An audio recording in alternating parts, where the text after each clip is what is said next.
fun stuff for you. On Wilde and Tausch.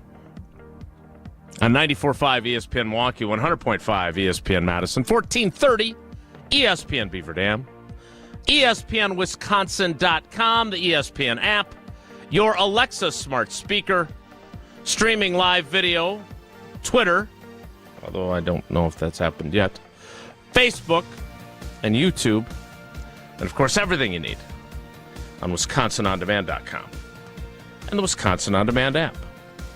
I'm Jason Wilde in Green Bay. Jesse Nelson is in the Everlight Solar ESPN Madison studios.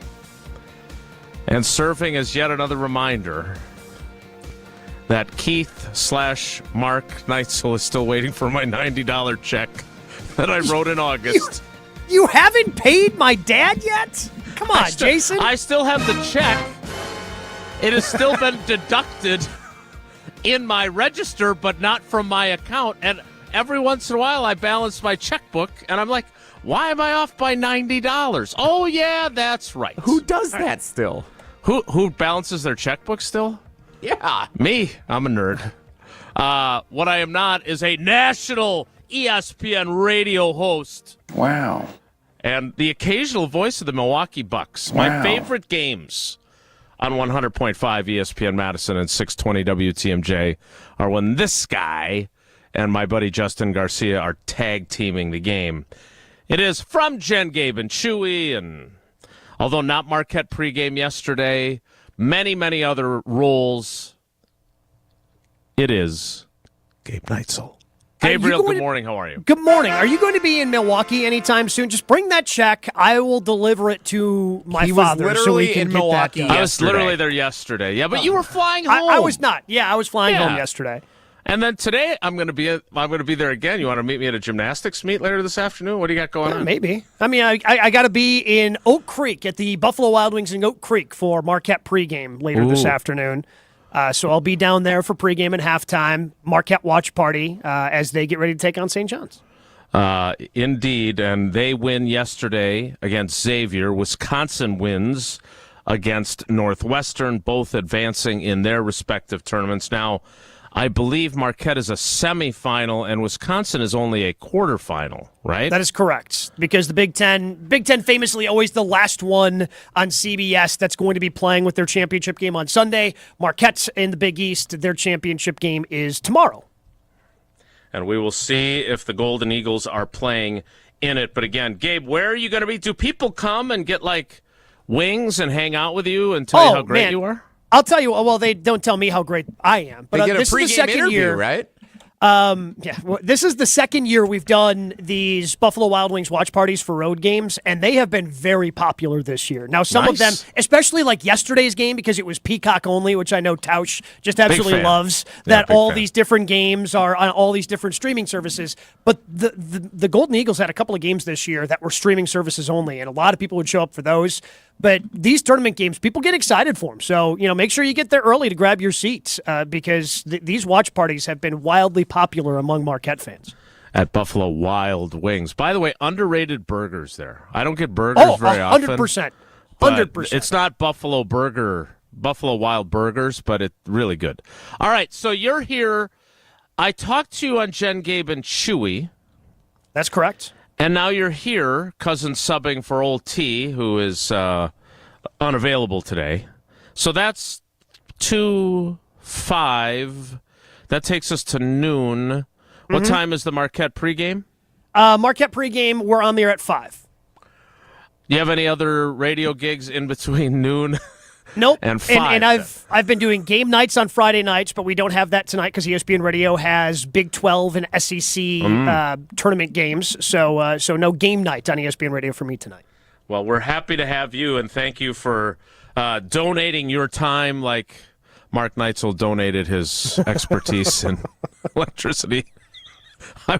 Wow, I don't know where this gymnastics meet is. I haven't gotten the directions from Paula, but we are headed down there. You just start driving south and you figure it out. She puts it into the Google Maps, and then I just follow whatever it tells me to do. That's fair. I think it kind of sums up my life in a weird way.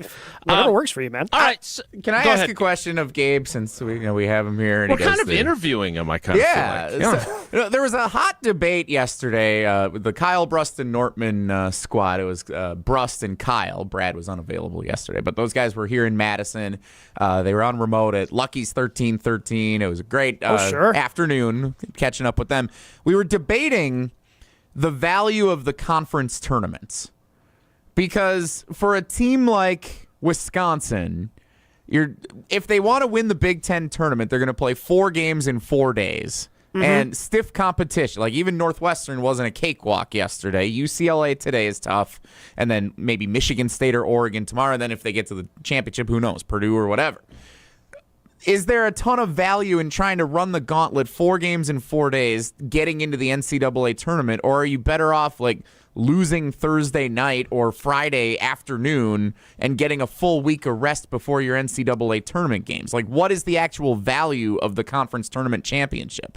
I think if you're a competitor, you want to win everything that you enter in. So I'm guessing Ben would say, "Hey, we've got this tournament. We want to be Big Ten tournament champions because we play in the Big Ten and we play." I'm guessing that's where Ben came down. I don't know. That is what he said, yes. He's such a competitor. Yeah. So you do have that competitiveness factor. I understand the other side, but for this Wisconsin team in particular, I think winning as many games as possible is going to give them the best chance at playing here in Milwaukee, which has been a big advantage for them in the past. Because of the way they stumbled down the stretch, losing a couple of games that maybe they feel like they shouldn't have in the regular season, picking up some more wins in the conference tournament is going to give them a better chance at a higher seed and therefore being placed here in Milwaukee. So I think that is the value for this specific Wisconsin team.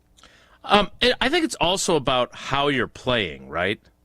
Like, you don't feel great about how you were playing. I mean, we saw what Gardo said after the loss to Penn State about how that's not us. We got to get back to being ourselves. And I don't know if Northwestern is enough to feel that way, but I think you string together a couple of games. And I'm not the competitor that Ben Brust is, but if I can get to the semis and play well, I think it's more, for me anyway, how we're playing versus whether or not we win the games, just because I want to feel really good about where we're at if I'm a coach.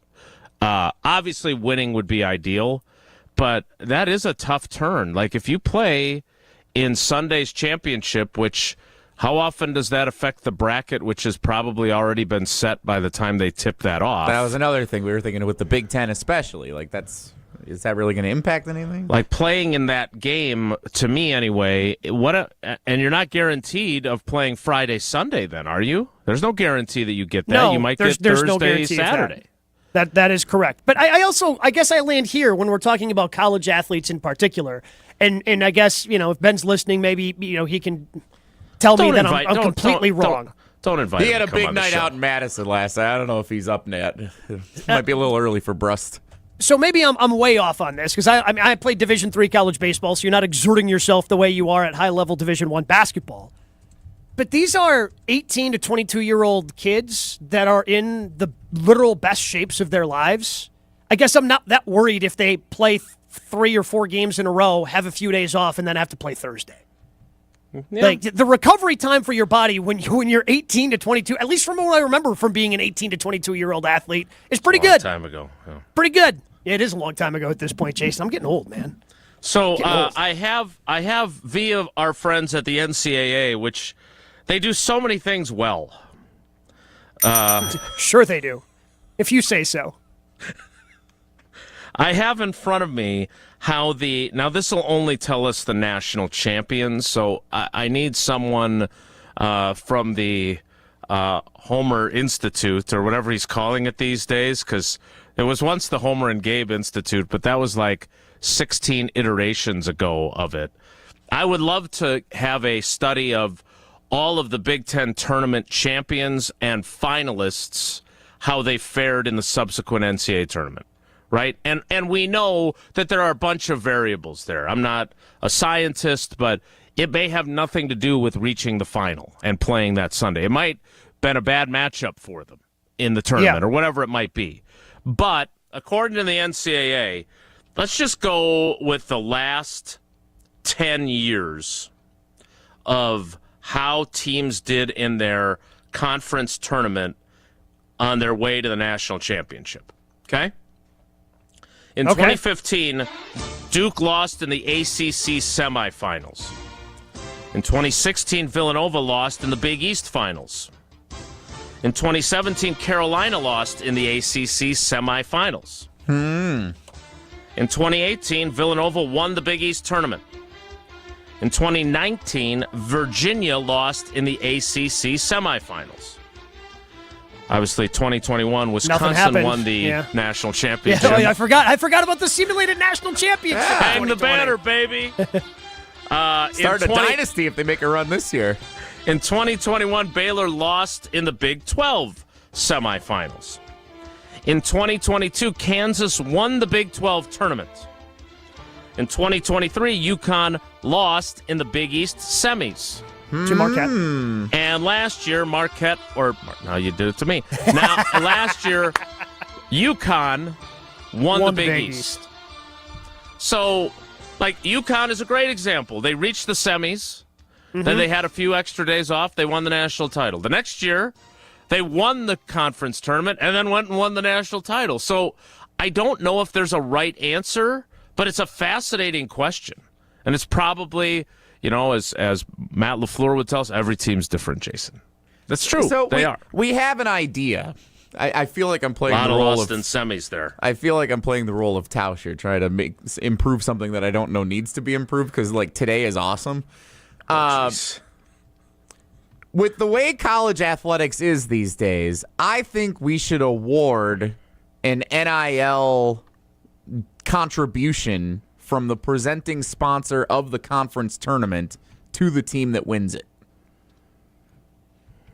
So just a lump of cash that they can give to the kids? Yeah. So in addition to an automatic bid, also, whoever I'm pretty sure that's still technically illegal. For NIL, you're supposed to technically still have to do something for the name, image, and likeness payment. They won the tournament. They can take a picture. That's what they did. Yeah, they can take a picture at midcourt for next year. Yeah. They can do a Pepsi ad after they... Where are you going? I'm going to drink a Pepsi. Playing 3 or 4 games There you in go. 4 days. And I guess that would fulfill the obligation of the NIL. I think there should be a financial component for the conference tournaments as extra incentive for the teams to go win it that are already St. John's, their seed isn't going to get worse if they lose today to Marquette.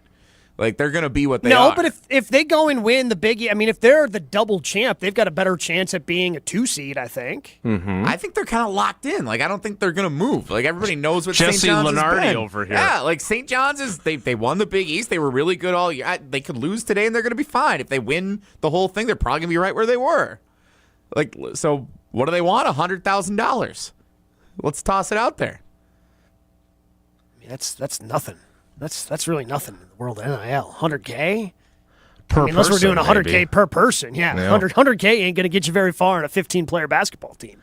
And we all agree, these tournaments, first of all, they're vital to the teams that's the only team that gets in from your conference. Correct. I'm really happy for Dan in Brothertown and his daughter-in-law, Kayla Carius, who... UW Green Bay won the regular season title. We were there for their win over Purdue Fort Wayne at home. And then I remember thinking, as they were all celebrating the regular season title, oh, boy. Now you go to the tournament and you lose, and it doesn't matter that you went 19-1 in the conference because you're going to go to the WNIT if you don't win it. And luckily and fortunately, and kudos to them, they then went and won the conference tournament, beat Purdue Fort Wayne again. But a lot of times... Rob Domofsky's buddy Todd Kowalczyk at Toledo, guys wins the conference all the time, and then somehow they lose in the tournament. I don't think he's ever been to the tournament, the NCAA tournament there. And he's a fantastic coach. But that's the reality. I don't think the big tournaments are going anywhere because the TV money's great. Look at what look at yesterday at Potawatomi. There were tons of people there to watch games. Yeah.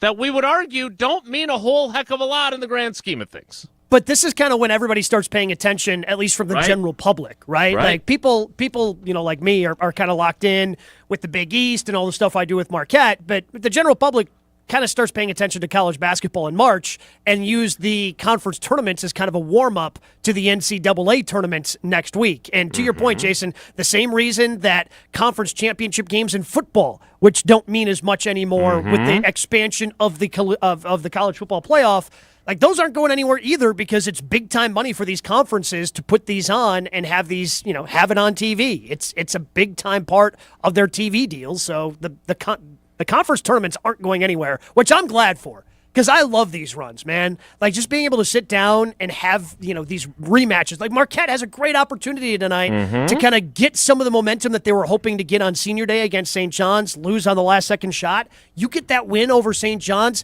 Now all of a sudden everybody's feeling good about Marquette versus what happened in the last 6 weeks of the regular season.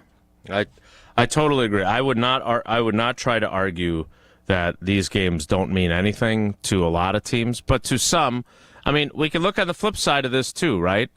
We know Duke is one of the best teams in the country.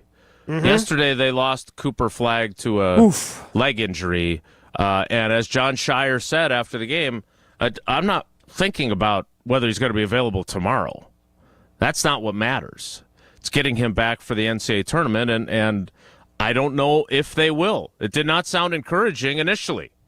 No, it does not. Those are the types of things that would be on the con, not to be confused with Con Knipple, the con side of the pros and cons list of going out there and trying to win these games. Marquette will try to win today against St. John's. Wisconsin will try to win today against UCLA. I am eager to see. I really want to see Wisconsin playing the way it is capable of playing. This is, and T-Bone points this out in the ESPN Madison YouTube comments, it is the age-old debate, rest versus rust. It is. Yeah, because that is the other thing. Once you hit this season and you kind of get in that routine of playing, I mean, we see it all the time in basketball where you have that kind of bye and, you go from playing a game on Saturday, a game on Wednesday, but then you have a bye the following Saturday. There is a little bit of rust when you haven't played for a week, so that's the other part of this.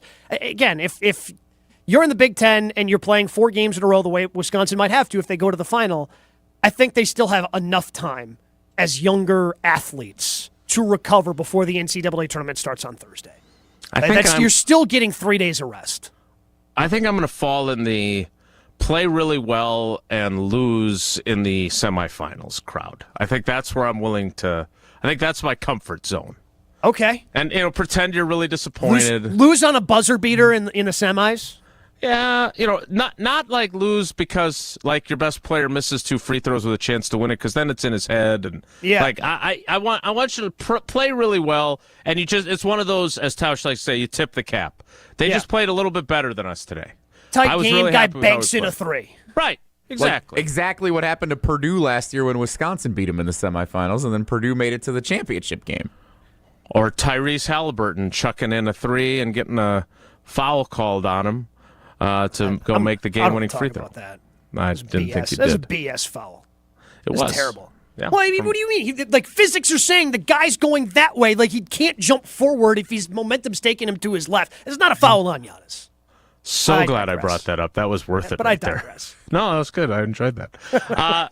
That's one of the great things about you because you are also a fan, and I want to get to part of our conversation from Jen, Gabe, and Shuey this morning.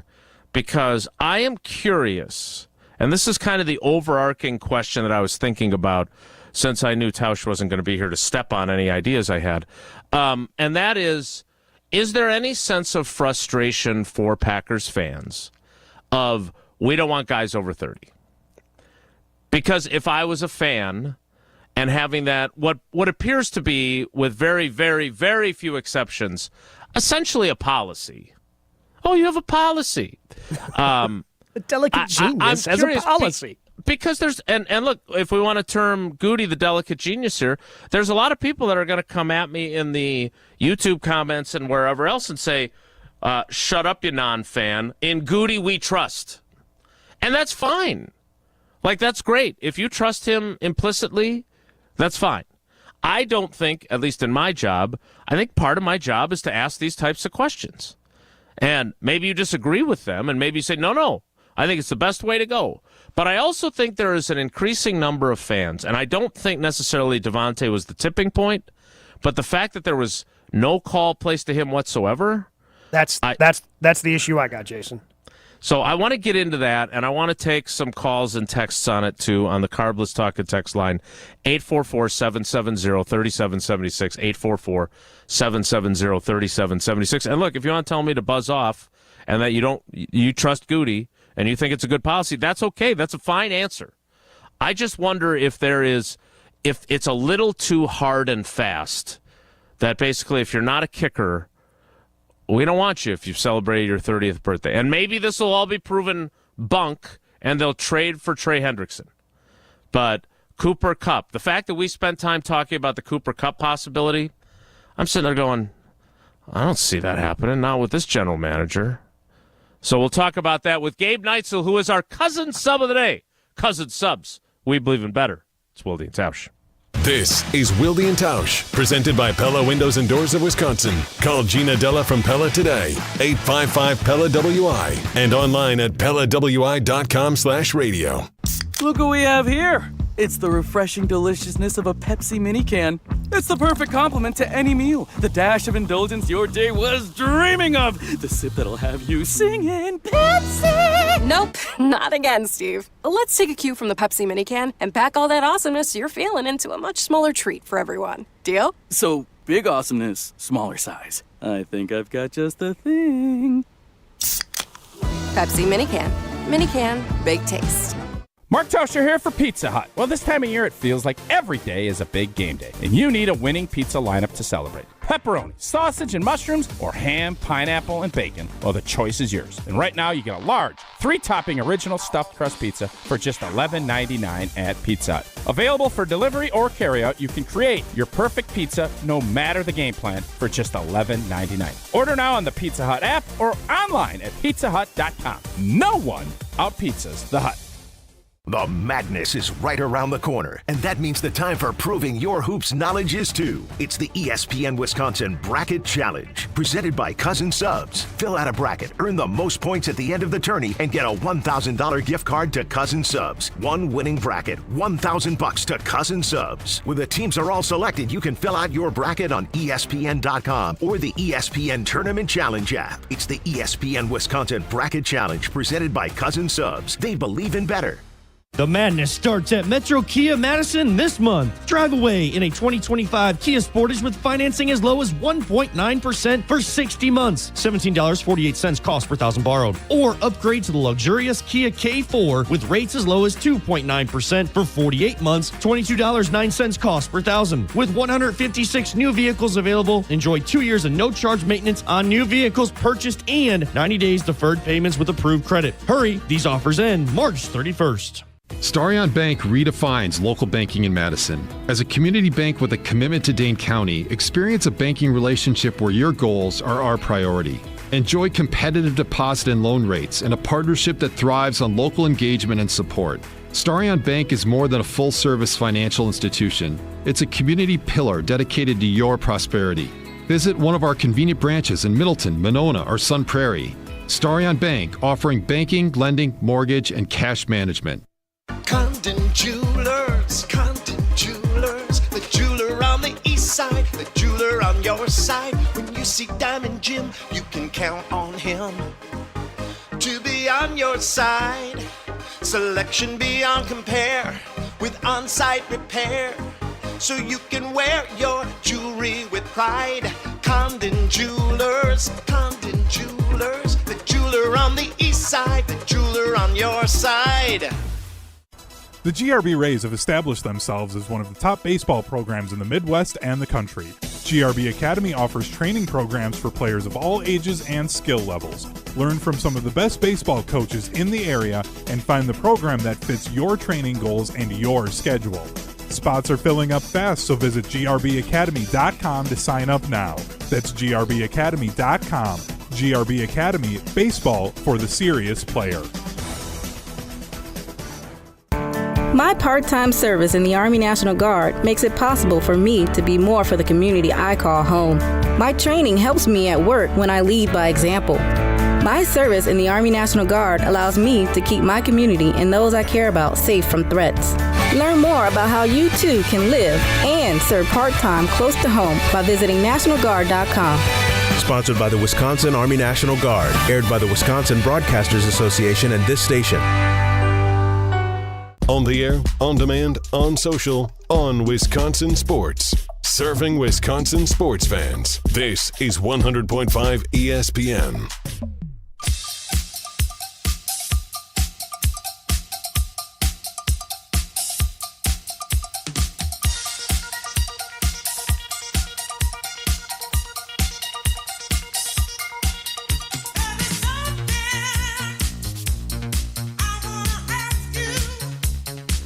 Gabe Neitzel is in as our cousin sub of the day for Old T.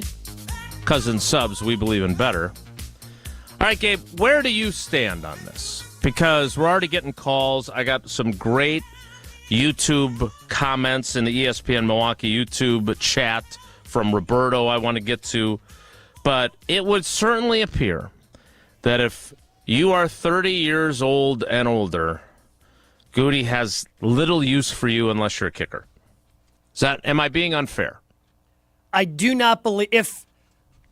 I will throw the caveat out there if you are coming from outside the organization. Because I still think he will make exceptions for players that he has drafted and have been with the team. I think he will eventually make exceptions. Like if Zach Tom continues to play the way that he has and they give him a contract extension, I would not be shocked if he got another contract that took him to his, early 30s at some point. So I think Elton that would be an Jenkins exception will be as the well. test case.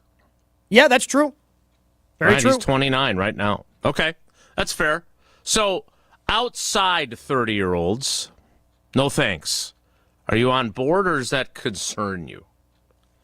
I don't think it's super concerning. I think it is a good overall policy to have, but just like everything else, I think you have to make exceptions if there's an exceptional player out there. And the thing that has troubled me about this past week for the Packers is not who they signed in free agency, because I think they addressed needs in areas where this free agent class had players available, cornerback and offensive line. And those were areas where the Packers needed to improve. Places like wide receiver, who I think you're on the same page as me here, the Packers need to have a bona fide number one type guy on this roster. That didn't really exist outside of DK Metcalf, but more importantly, Davante Adams.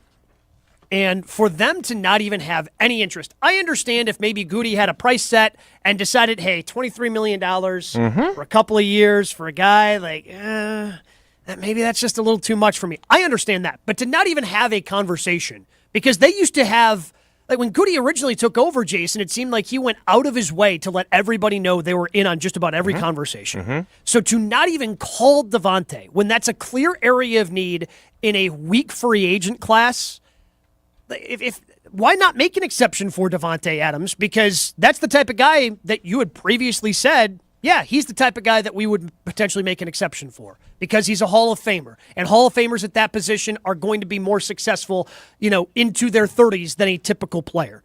So if you're not going to make the exception and not even call and ask when Davante clearly has interest in coming to your team, that's a little disappointing to me.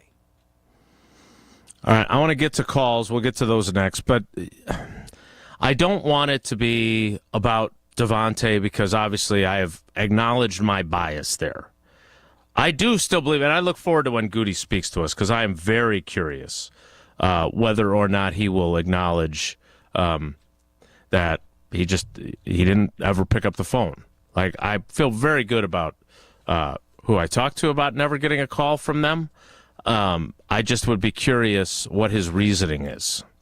Because as you said, what's with you and wide receivers? It seems like you've got a really good relationship over maybe just pass catchers in general. So you've got Chewy, obviously. You stumped Bill for Jordy Schrader. Nelson. I mean, outside of Bill Schrader, but you love Devontae, had a great relationship with Devontae. Jordy Nelson, obviously. Randall Cobb tried to even help you break news at one point because you had such a good relationship with him. Antonio Freeman liked you so much that he showed you how to beat press coverage while wearing a jock strap, and that's it in the locker room. It seems like you've got a really good relationship with receivers over the years, Jason. Yeah, receivers and corners.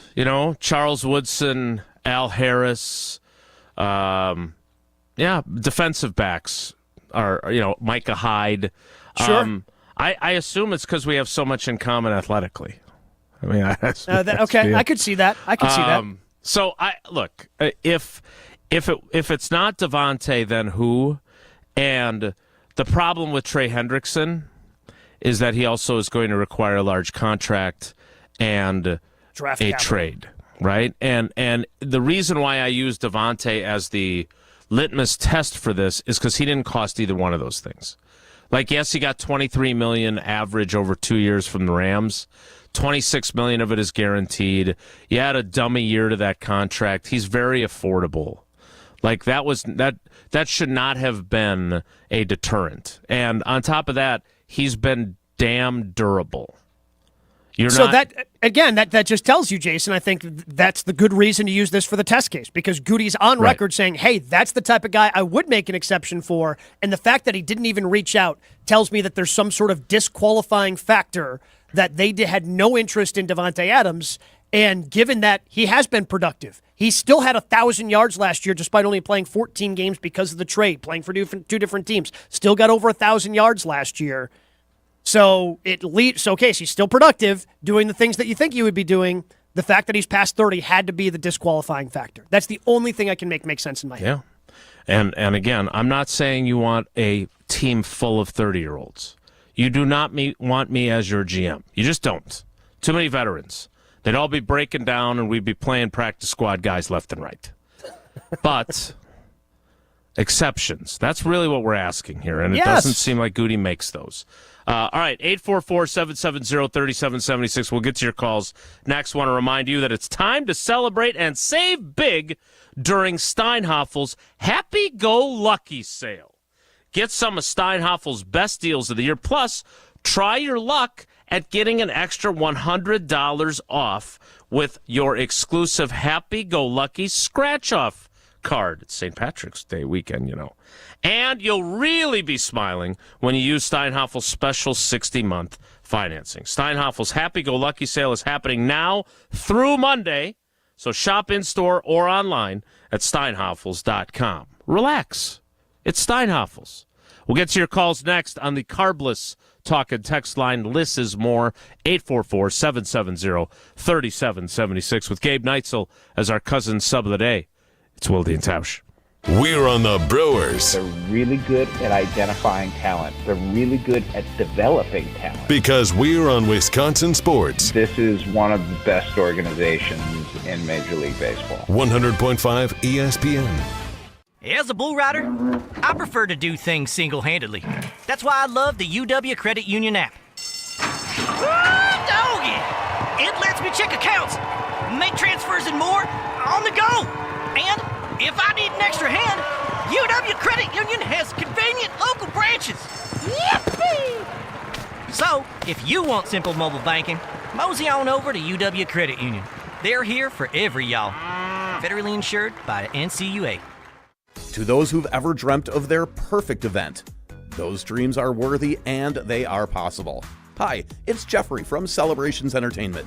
With hard work, passion, and great music, we will make your event dreams a reality. Every event is a labor of love, with one-on-one planning, customization, and flawless execution. Bringing your event to life is what we do. For a fun, memorable event, visit celebrationsentertainment.com. That's celebrationsentertainment.com. Being a Pella consultant means helping people build their dreams. Customers really appreciate just how prepared we are. All the samples, the videos, pictures. We are with you from start to finish. You literally have a friend from beginning to end and beyond with your project. Our Pella team simplifies the process, taking time to listen and find the right solution for you. And right now, get windows as low as $22 per month and doors as low as $89 per month. Visit PellaWI.com today. Certain restrictions apply. It's 3/31/2025. Listen to Madison Money Guy every Saturday morning at 7 a.m. on 100.5 ESPN and ESPNWisconsin.com. I like to refer to inflation as the silent killer. It's an invisible risk. It's just the idea that things get more expensive over time. You're going to need milk and eggs when you're in your early 60s and when you're in your early 80s. You're going to get a loaf of bread, and it's going to be more expensive 20 years from now. Christian Finfrock is the Madison Money Guy. Call him today at 208-1800. Mark Tausch here for Chalmers Jewelers. I've been a big fan of Scott Garrett and the whole team at Chalmers Jewelers for years now. I go there, my friends go there, and most importantly, my wife loves it whenever I get her something from Chalmers Jewelers. It's my go-to spot for birthdays, anniversaries, and any special occasion. For quality jewelry and a great experience, choose Chalmers Jewelers, the place to go for that perfect gift. Stop at Chalmers Jewelers in Middleton and Madison. Chalmers Jewelers in Middleton and Madison. Is your computer so slow you can hardly use it? Does it have blue screens, malware, viruses, reboots, hardware crashes? Sound familiar? Computers will have problems, and when they do, you need the computer experts at Madison Computer Works. Every day we help home users and businesses keep their computers and networks running smoothly. For solutions to your computer problems, call the pros at 231-8000, and we'll turn this into this. Madison Computer Works. Computers that work for you. Join the Madison Area Sports Commission live and in person for a Good Morning Sports event featuring Love Madison Volleyball. On March 31st, meet an all-star lineup of Love Madison athletes and hear about the first season of pro volleyball in Madison. Registration donations benefit the MASC Youth Grant to get kids into sports. Register online at visitmadison.com/GMS. This event is sponsored by American Family Insurance and Oak Bank, supported by ESPN Madison, and produced by the Madison Area Sports Commission. Good Karma Brands is proud to be an equal opportunity employer. Our policy is to provide equal opportunity employment, development, and advancement to all current and potential teammates. If you are an organization that maintains a job bank, provides employment information, or gives job referrals, you may request to be placed on the station's mailing list for future career opportunities. To learn more about careers at Good Karma Brands, please email careers@goodkarmabrands.com. We're on the Packers. I just don't feel like Goody hits the home runs that merit holding on to draft picks like they're absolute gold. Because his first-round draft pick isn't gold. Nobody covers the green and gold like 100.5 ESPN.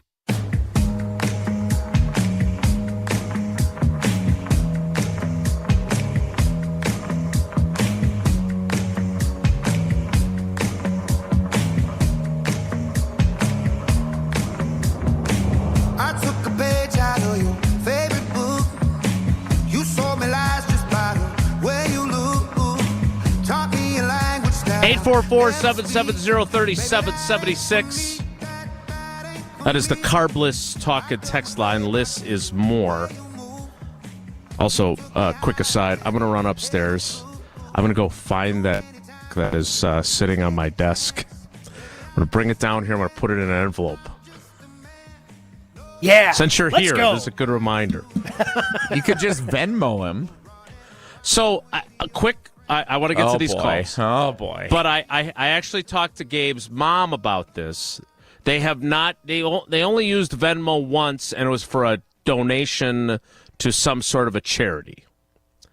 And so we kind of just, she didn't really know how it worked. I don't think I'm putting too much of your mom's business out in the street. Unless she's changed her Venmo policy. I did not. Don't think she has a. I mean, this sounds accurate. I have never asked my parents if they have Venmo. Okay. Not a conversation that has come up a lot. The conversation you should have instead is just, hey, dumbass, just send them the money you owe them. That would be the conversation that you should have with me. And I will. I'll make that happen. Because on top of that, I think I have another electrical question for him. Oh, boy. 844-770-30. Got to pay the first one before you get this next one. Yeah, I was going question to. answered. No doubt, right? Like, hey, you can expect payment for that in 2027. 844-770-3776. Do your parents listen to the show? Like when you're you're on the radio so much. Like, do you think Mark/Keith, which for those who don't know that story, comes up to do this task, and for some reason I have him in my phone as Mark Neitzel.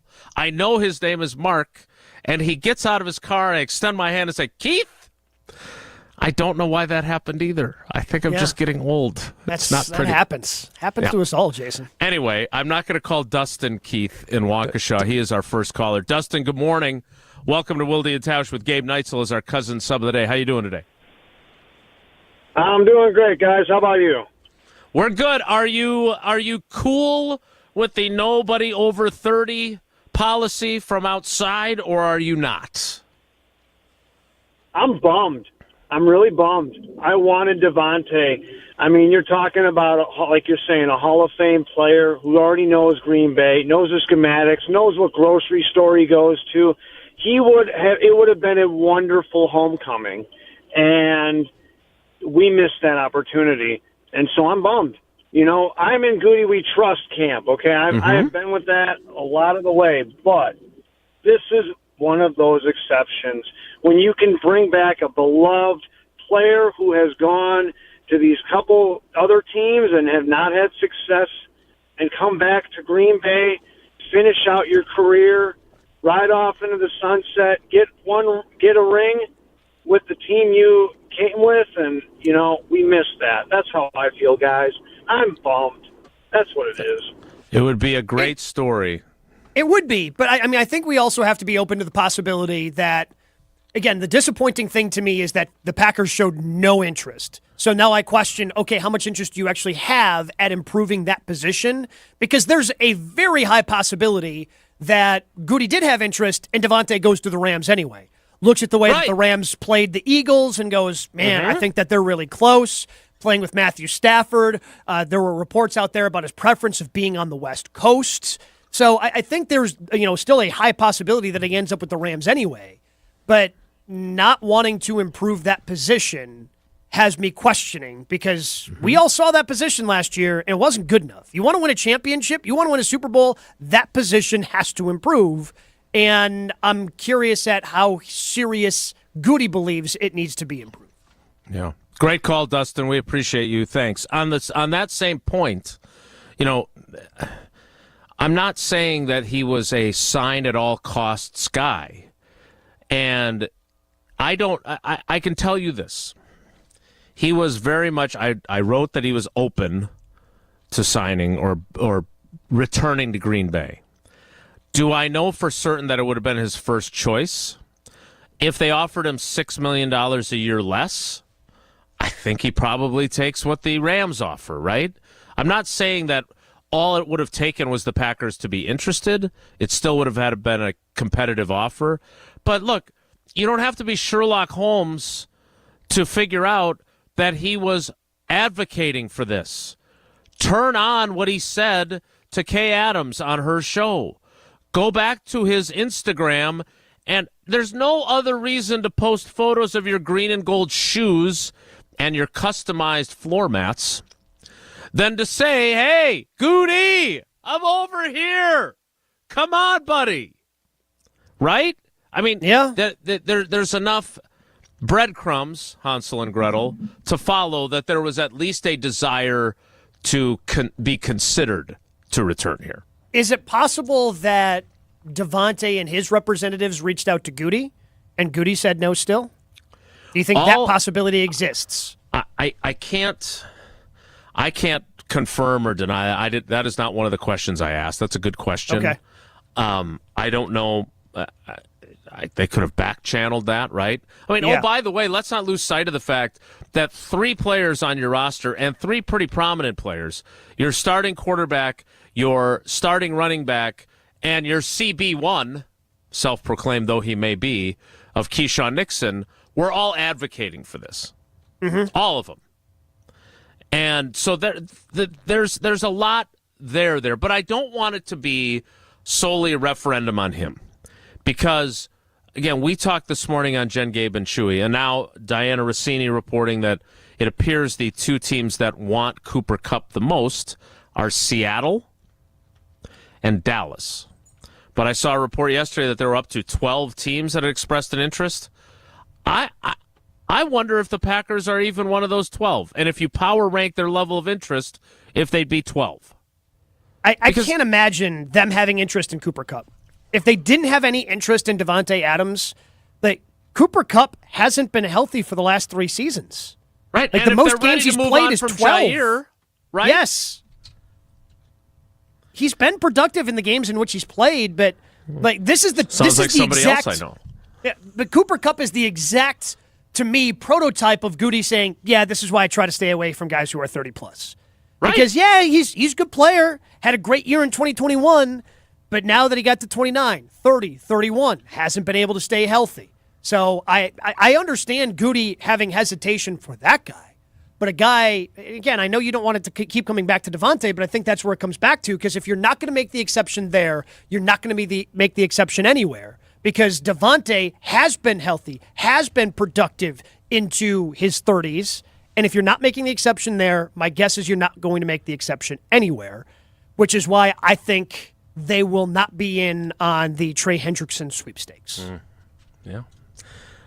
Certainly not at the current price point that the Bengals are asking, and perhaps not at all. Well, that has to come down. Like, same thing, like DK Metcalf. Oh, we want a first-round pick. Oh, well, you didn't get a first-round pick for him. And I think it's the same thing for Trey Hendrickson. We want a first-round pick. Cool. Nobody's going to pay that, so you're going to have to trade him at a lower price for whenever you actually trade him. One more thing before we get to another call, because I see a comment in the ESPN Madison YouTube chat from Paul. How does Davante improve the team? He certainly doesn't stretch the field. What would the Packers offense do? Throw him the ball 150 times and take the running game out of priority? All right, Paul, look, I don't want to be a jerk here, but if you watched him play this year, he still can play.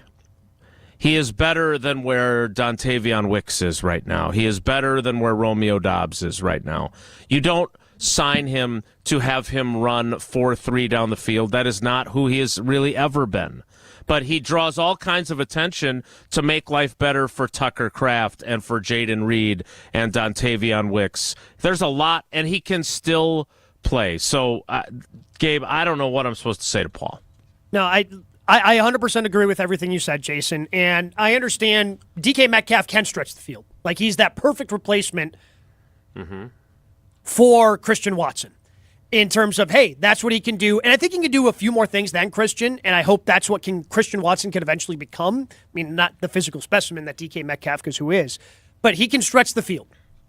But really, that's all DK can do in terms of adding another dimension to this offense. Right now, on this roster, there is no healthy option that defenses go, oh, we got to make sure we're paying attention to this guy. We got to make sure we know where this guy is at all times, and we may have to change our coverage. When teams play the Packers right now, it's, hey, we're going to line up. If it's cover 3, we're going to play cover 3. Don't have to worry about, hey, what's this guy doing over here? If it's cover 2, it's cover 2. With Davante Adams, you cannot leave that dude on an island because he's going to get open all the time. Still probably going to get open if you generate more. I mean, we've seen it. How many times did we see it where it's 3rd and 6? Everybody in the building knows it's going to Davante, and somehow he gets open and Aaron Rodgers hit him. Like, that's what he brings to the Packers. And then while that other attention's being diverted to Davante, now you've got one-on-one matchups for Wicks, for Reed, for Kraft, because of the attention that Davante Adams still does command to this day. So that is what he would have brought to the Green Bay Packers. And instead, there's nobody still out there that's going to demand that type of attention. There's nobody out there that's going to take pressure off the receivers that you already have. And that's why I was all in on Davante, is because he could have done those things to help develop the young talent you still have and still be a huge contributor to the offense. Let's get to another call. Let's talk to Brian in Maguanago. Brian, good morning. How you doing today? Good morning. Good. Hey, Paul's text was brutal because if you watched last year, do you know how many drop passes we had from our young wide receivers? Davante is a reliable set of hands. And if you think about possession and maintaining possession, how many passes for 4 or 5 yards did our guys miss that Devontae, you chuck the ball, catch that 4 or 5 yard pass and retain possession? So we're not going 3 and out. We're not stalling drives. We're not having red zone issues where we can't put the ball in the end zone because our guys can't catch passes. So that call was or that text was absolutely brutal. I'm sorry. Yeah. So that's my gripe there. But I think we're starting to see malpractice from Goody for a couple of reasons. If you look at Ron Wolf and Ted Thompson within the first 8 years, both got to a Super Bowl, both won a Super Bowl. And I think Tauscher said it a couple of times. The standard is the standard, and we got to look at accountability. And we're not getting over the hump, and we're not changing strategies or not changing our approach to be able to get over the hump. So if we're going to be stubborn, dig our heels in, and we're not going to make those one-off or exceptions that we think can put us over the top because we're stubborn, that's a sign of an ego and bad leadership, because what we're doing isn't working and not getting us to where we need to go. And then the thing that threw it over the edge for me, I was super frustrated with the Jordan Morgan draft, because I think everybody in the state of Wisconsin thought we were going Cooper DeJean when we saw him on the board and he was available at that pick. And then you go see the guy ball out this year. He's one of the best in the league. He gets a pick six in the Super Bowl, and you're like looking at that going, come on, we got a guy who I don't even know if you'll ever see the light of day in green and gold, and he's certainly not going to be anywhere near the level of Cooper DeJean. And you put all these things together, and it's just a lot of warning signs to me that and you guys pointed it out, we didn't even give Devontae a call to see what he was asking for, what he wanted to come back. All these things add up, and it's huge warning signs going off that Goody might be in over his head. All right, Brian, I got a thanks for the couple of call. things here. Oh, yeah, okay. appreciate the call. Couple of things off of that. First of all, I'm going to say he's not in the In Goody We Trust crowd. It does not seem like it. I'm not ready to write off Jordan Morgan. I am not in that camp. I am not going to say that Cooper DeJean is the greatest thing since sliced bread. The dude didn't have an interception till the Super Bowl. Yeah, it was a sweet play in the Super Bowl. Like, don't get me wrong. Like, it was cool, and he played great all year. But Eric Stokes also played really well his rookie year, and we know how that ended for him in Green Bay. So I'm not going to say Cooper DeJean's going to be just, an all-pro and he's going to go on and have this Hall of Fame type career for Philadelphia. He had a great rookie year, but I'm not writing off Jordan Morgan because he got hurt, and clearly he still factors into their plans. You need to have 6 to 7 offensive linemen you trust, and we already know that they trust Jordan Morgan because he was part of the rotation last year before he was injured. The other thing, I have a question for you off of this, because I've seen a couple of texts on the Carbless Talking text line, Jason, and we've fielded calls on Jen, Gabe, and Chewy about this as well. Because it seems like Goody has this reputation of having this ego. And look, in order to be a general manager in the NFL, in order to have any high position in the NFL, you're going to have some sort of ego, right? That's just part of the problem. But I feel like this one texter I have here, Jaws and MKE, saying Goody suffers from smartest guy in the room syndrome. Has he ever publicly admitted to a mistake or a miss? I don't know if he's done those things, but I've never gotten the impression that Goody is just this egomaniac and is just doing all of this to feed his own ego. Like, I've never gotten that impression, but certainly there are some fans out there that do have that impression. I'm curious what your impression is. Yeah, so I don't know what Goody the GM is in that kind of personality sketch. I know who he was when he and I were both coming up as young guys, right? I mean, we're roughly the same age. He was coming up through the scouting department. I was coming up as a beat writer. I mean, he and I have known each other for a really long time. I like him. I do agree, though. And look, I married someone who doesn't admit that they're wrong. So that is not a disqualifier for me, okay? Fair. Fortunately, she doesn't listen to the show, but she knows that's 100% true. I personally, it is one, I don't like being condescended to, and I don't like it when people can't admit when they're wrong. Because admitting you were wrong is such an easy thing to do, right? It's so easy, and I don't understand people that are incapable of it, and that includes Paula. Like, I love her dearly. She's the best thing to ever happen to me. But, like, it's not in her nature. Like, she's going to fight tooth and nail to not say, yeah, that was me. That was my fault. I screwed that up. Because if you say that, it's dead, right? like all of the times that we joke on this show about me and Jordy Nelson, if he would have just said when I sat down with him at the scouting combine the year after Jordy spent it in Oakland and said, you know what, you were right. He would have been fine with Devontae surpassing him. We should have kept him. All he wanted to do was play one more year here. And I would have saved, he'd have been better than Jimmy Graham, who caught 2 touchdowns that first year with the Packers and then exploded for 3 touchdowns the following year. Like, it would be a dead issue. It's not that hard. And to Brian's point, I don't know about, or to Jaws's point, and I love the fact that now we have access to both Carbless Talk and text lines, by the way. I don't know if it's ego. I don't know if it's smartest guy in the room syndrome, but I definitely think it's I'm not going to admit I was wrong syndrome. But publicly, I agree. I don't think he's ever admitted publicly to a mistake or a miss, but I think if you look at his actions, I mean, they went out and they signed an offensive lineman. Isn't that saying, hey, that's not admitting you're wrong. That's trying to fix your mistake. Sure. Right? Because you look at the 2020 and 21 drafts right now, and he could easily stand at the podium and say, yeah, I didn't do a good enough job in those drafts. Who had Isaiah McDuffie? Isaiah McDuffie is the one that survived, right? Yep. Isaiah, along with Jordan Love from those 2 draft classes, are the ones that are still around. That's it. That's the list. All right, I want to get to more of your text. We haven't gotten to the text portion. I also have a tweet from Rob Vogel I want to get to and more comments from the YouTube channels as well. 844-770-3776 is the Carbless Talk and text line. Lists is more. Keep those thoughts coming. We'll get to more of them next. It's Wilde and Tausch. Brewers baseball is in the air. It's back, and it is up, and it is gone. A walk-off homer for Vinny Capra. Spring back into the baseball season on 100.5 ESPN, Madison's new home of the Milwaukee Brewers.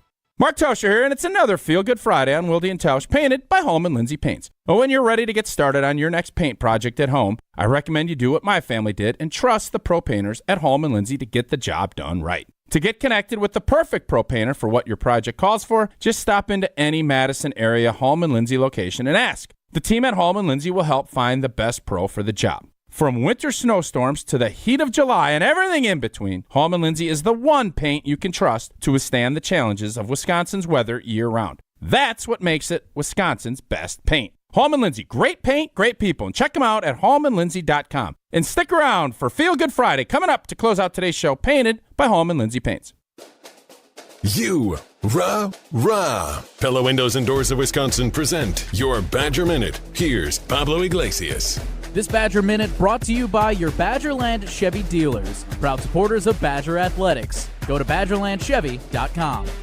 Best trio on the ice. Wisconsin women's hockey guaranteed to have the nation's top player this season. 3 Badgers named finalists for the Patty Kazmaier Award: Layla Edwards, Caroline Harvey, and Casey O'Brien. Just the second time ever a program has produced all 3 finalists. Wisconsin soon to be tied with Harvard for the most Kazmaier Award recipients. Winner announced Saturday, March 22nd. Hopefully the same weekend the Badgers will be chasing after their 8th national title. Wisconsin faces either Boston University or Clarkson Saturday at Levon Arena. Winner advances to the Frozen Four in Minneapolis.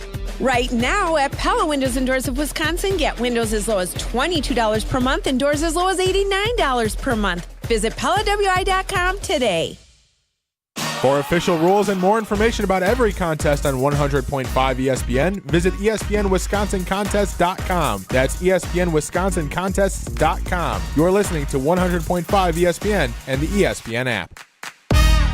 With the next pick in the big draft, Big Brothers and Big Sisters of Dane County selects you. As we count down to the draft in Green Bay, Big Brothers and Big Sisters is also counting on you to help meet the growing demand of mentorship in our community. Become a role model, a motivator, a supporter, a positive influence. Empower the young people in our community to create a brighter future for all. Big Brothers, Big Sisters of Dane County presents the Big Draft in partnership with the NFL Inspire Change. Learn how to get involved at bbbsmadison.org.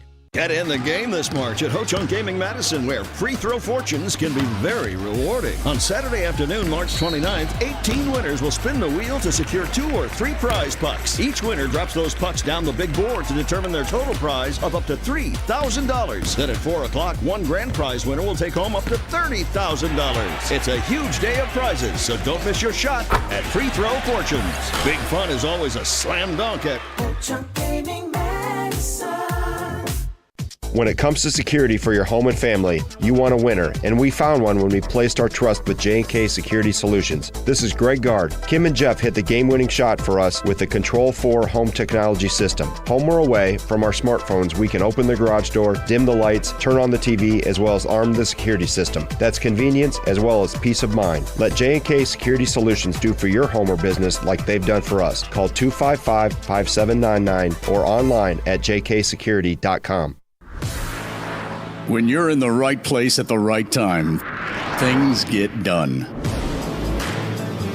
The important things, like knowing what you need and how it all works. Talking truck. Fixing it right the first time. At Zimbrick Chevrolet, our people get it done right and now. That's how you know you're in the right place at the right time. And you'll never overpay at Zimbrick Chevrolet.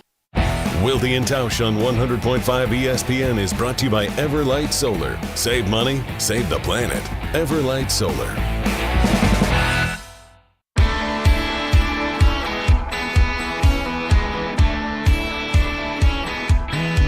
He's got a Chevrolet that don't always run and the radio never turns down. He's got a pedigree that's no good for nothing, no commas in his bank account. But there's a girl at the hole in the wall where he plays. Don't take her eyes off the stage, she loves his southern drawl from north of I gotta say, I love reverse cam. So I got to see Jesse meandering off and then coming back barely before. There are times where I don't get back and the music's been playing for a little while, frankly. So anytime you hear it a little bit extra, now you know where Jason is? You know, I went to the bathroom or something. But Jesse was dealing with a printer issue, so he comes meandering back. The segment's getting ready to start. But also, Alex Gravatt is standing in the background. He looks like he's posing for like a photo shoot as a jeans model. He's like leaning on his desk. He's got his hand on his hip. He's got the long flowing locks. Looking good. There he is right there on the reverse cam. All right, I want to get to a bunch of texts. I do want to say one thing, though, and then we'll do the text at the top of the 10 here. And, Gabe, tell me if you agree or disagree. I don't want people thinking that I'm a Goody hater or that I don't think he is a good GM. I do believe he is a good GM.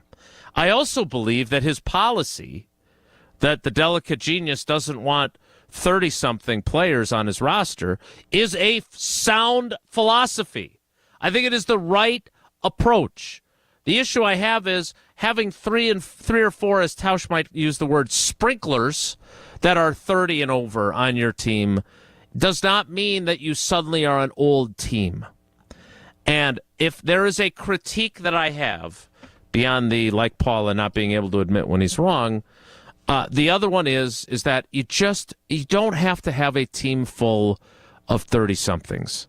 But there are a handful of them that are the exceptions. And you don't want a team full of exceptions. But I don't think it's unreasonable to have the opinion that you just got to have a little bit more leeway in that department. And maybe, Gabe, that is the urgency that you are expecting from everyone else in the building. Maybe you need to have a little bit of that by going down that road. I completely agree with you, Jason, because I think Goody is a good GM.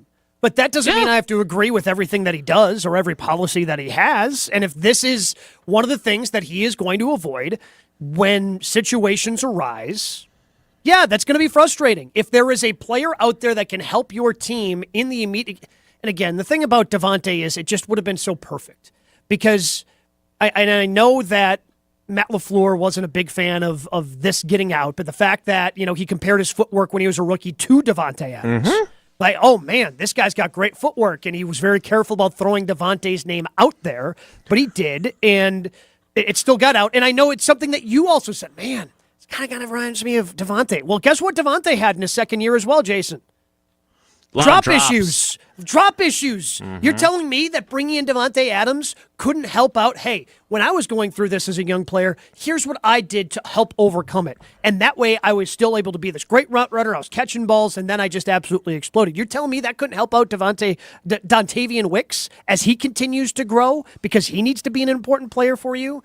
Like, this just seemed to be the perfect way for them to kind of break that, again, don't want to do it all the time, but every once in a while you can break that rule. And if you're not going to break it for Devontae, that means you're probably never going to break it, which is probably not the right way to go. Because you look at all these other teams that go to Super Bowls. It's not the youngest team in the league. It's not. Now, it's not the oldest team in the league either. Right. So you need to supplement the youth with the youth and that talent level that you have with some experience to help balance that out a little bit. Preach, my friend. Preach. We'll get to your texts. If you want to call, you can still do that as well. 844-770-3776. Jesse will cover the Carbless Talk and Text Line Madison edition. Gabe, every time I'm in the Gruber office's One Call That's All studios, you may notice that I'm more distracted than normal. It's also because in that seat you have access to the text line, the Carbless Talk and Text Line, the Milwaukee edition. So we will get to your texts. We'll get to your calls. We'll kick off the 10 o'clock hour with Gabe Neitzel as our cousin sub of the day in 2 minutes. It's Wilde and Tausch. Don't go anywhere. Another hour of Wilde and Tausch, presented by Pella Windows and Doors of Wisconsin, is coming up next on ESPN Wisconsin, the ESPN app, and Wisconsin On Demand. Mark Tauscher here to tell you a little bit more about Everlight Solar. We all know that electricity costs are on the rise. That's why you need to talk to my friends over at Everlight Solar. Their local team here in Madison is here to keep it simple. From your no-cost consultation to solar panel installation, the team at Everlight Solar will be with you every step of the way. Not only will they help you save money, but by switching to solar, you're also helping save the planet. Everlight Solar, a proud partner of Wisconsin Athletics. Check them out at everlightsolar.com. Hi, this is former Badger Pro Football Hall of Famer Joe Thomas. You're listening to 100.5 ESPN WTLX Monona, Madison. Good Karma Brands radio station. Broadcasting live from the Everlight Solar Studio, this is your Metro Kia of Madison Sports Center.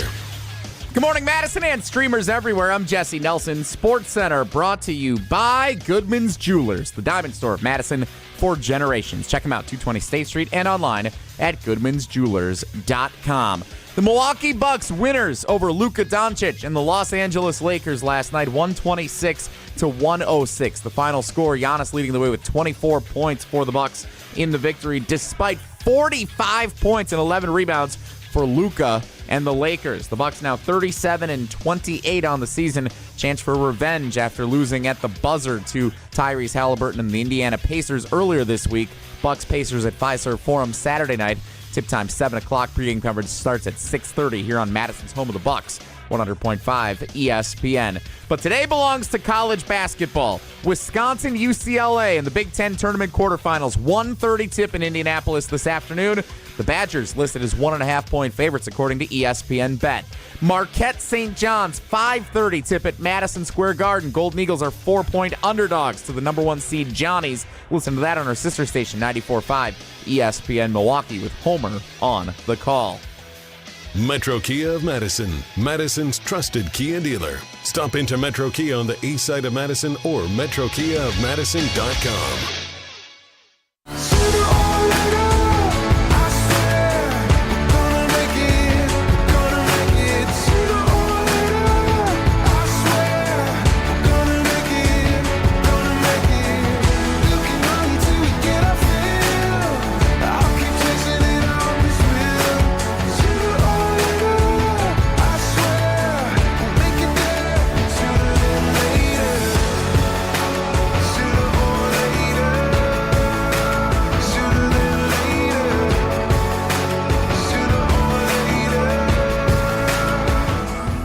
The 10 o'clock hour of Wilde and Tausch with Gabe Neitzel in as our cousin sub of the day. Cousin subs, we believe in better. How's this going for you so far?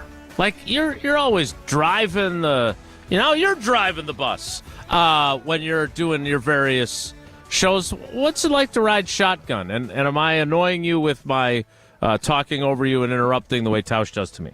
No. First of all, not even a little bit. Not annoying at all. This is great because you just get to kind of sit back and react. I can have takes. I can have takes on anything. Throw anything my way. I'll tell you what I think. I got no problem with that. This is great. Nice. I'm having a good time. Nice. Perfect. All right. Well, let's throw some texts at you and get your thoughts on some of those. Jesse, what do you have on the Madison portion of the carbless talk and text line? I got our camera screwed up here. I'll fix this for the next one. But in the meantime, Stephen Lincoln texts in, I think Devontae was headed to the Rams as soon as the Rams said Cooper Kupp was gone. Goody got ripped for lowballing Jordy Nelson. We just talked about that. My perception from Stephen Lincoln is Goody knew the price Devontae was likely getting and just passed. I'm in favor of kicking the tires on Cooper Kupp at a reasonable price. Half of what Devontae got? Love the show. Stephen Lincoln. All right. So, first of all, very fair to say that Goody thought, well, he's going to get more than I'm willing to pay for him, and maybe that's part of his reasoning. I don't have a problem with that reasoning. I can tell you that he was not dead set on just going to the Rams the moment that Cooper Kupp got the news that he was being released and Devontae knew that he was being released. I can tell you that he had an open mind about his options. Now, might he have wound up in L.A. anyway? Mm-hmm. Yeah, very much so. Especially when you think about, pairing him with Puka Nacua and where the Rams are at and everything else that they have to sell, and the idea that it's it's in California, it's on the West Coast, but his mind was not made up. That's all I can say. It was not L.A. or bust for him, for sure. But the point about maybe Goody knew it was going to be too rich for his blood, maybe that's true. I don't think that. I just don't believe that's it, though, because don't you still make the call just in case? Yeah, just in case he doesn't get that money? Yeah. I think reaching out wouldn't have been a bad thing, but I think he made up his mind based off of something else. And, maybe he was assuming that he's getting too much money. But again, in a post-Luka Doncic got traded world, and I understand that's a different sport, but once Luka gets traded, anything is possible. You just make calls. All right? You make calls just to double-check and make sure. All right? That's all I'm asking. You double-check and make sure because you never know what the other person might say on the other end of the line. Sometimes you end up with Luka Doncic. Sometimes you end up with a no. But at least go and get the no before you just start making assumptions over what somebody is going to make. I have a text here on the Carblers Talk and text line on the Milwaukee side of things from Todd saying, good grief. What is the statute of limitations on whining about the Packers not signing a 32-year-old receiver for $23 million per year? Pre-free agency, all ESPN was on a receiver who could stretch the field. FYI, that's not Adams. In fairness, Todd, I believe we were all also in on Devontae Adams, and even though he doesn't, we just covered this, even though he doesn't stretch the field the way that a DK Metcalf does, he still draws attention from the defense, which can help the other receivers as well. So you don't have to just be a stretch the field type of guy to put stress on the other team's defense. Yeah. Todd. Here's what I would say. I understand we're using Devontae as the example. If you prefer, let's make Trey Hendrickson a free agent. Okay. Okay? If you're going to characterize what we're doing as whining, then let's make Trey let's use a different player that is 30 years old, that we don't have any connection to. He's not a former Packer. I don't want this to be about Devontae. Devontae is just the prime example. Use Cooper Kupp if you want for when he doesn't get signed by the Packers. But Cooper Kupp has been injured. The reason why we're using Devontae is not because, we all want Devontae here. That ship has sailed. But the question is an overarching question about 30-something players.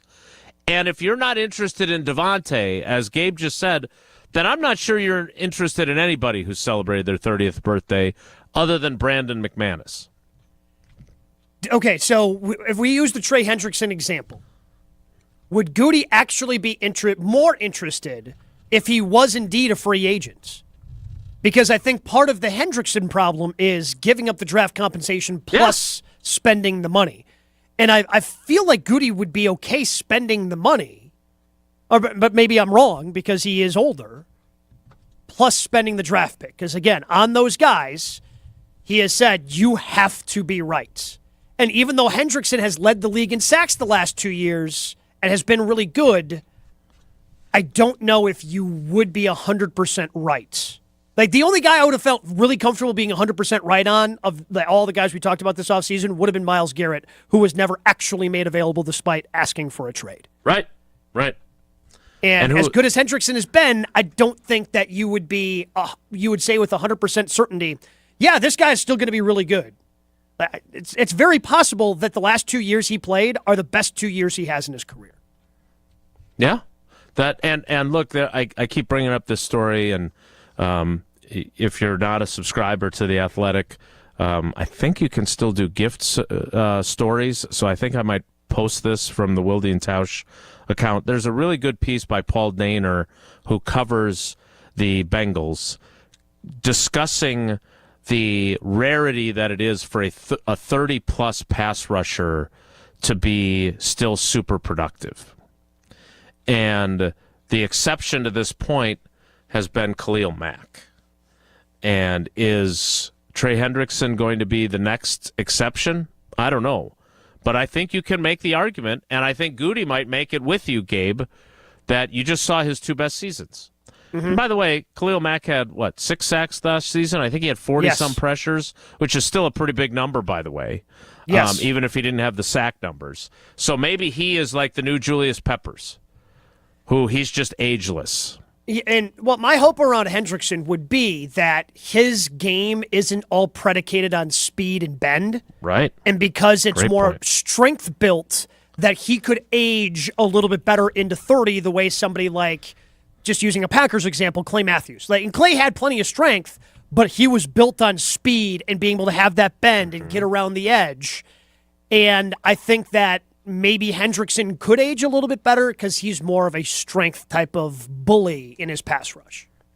All right, I can see we're getting some more calls, so keep those coming. 844-770-3776, 844-770-3776. We will get to more of your calls and your texts as we have this conversation about 30-something players, not Davante Adams specifically.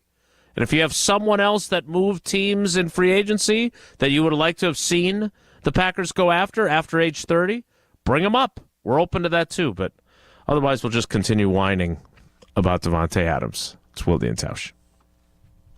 This is Wilde and Tausch, presented by Pella Windows and Doors of Wisconsin. Call Gina Della from Pella today, 855-PELLA-WI, and online at PellaWI.com/radio. Mark Tauscher here for one of my favorite places, Pizza Hut. From settling in at the opening tip to an extra slice during the 7th inning stretch, make the delicious options from Pizza Hut the perfect addition to any game day this time of year. Having the whole crew over to your place for the night, or getting home just in time on your own to see your team in action. Well, either way, Pizza Hut has you covered. Order the original stuffed crust pizza, the OG, the GOAT, the one and only. Others try to copy, but none are like Pizza Hut. Take advantage of this championship deal right now at Pizza Hut. You can get a large 3-topping stuffed crust pizza for just $11.99. Well, you know I've loved Pizza Hut going back to the days when I was a kid participating in their legendary Book It program. It was great then, and it's great making new memories with my family now. Hurry in or order online today at pizzahut.com.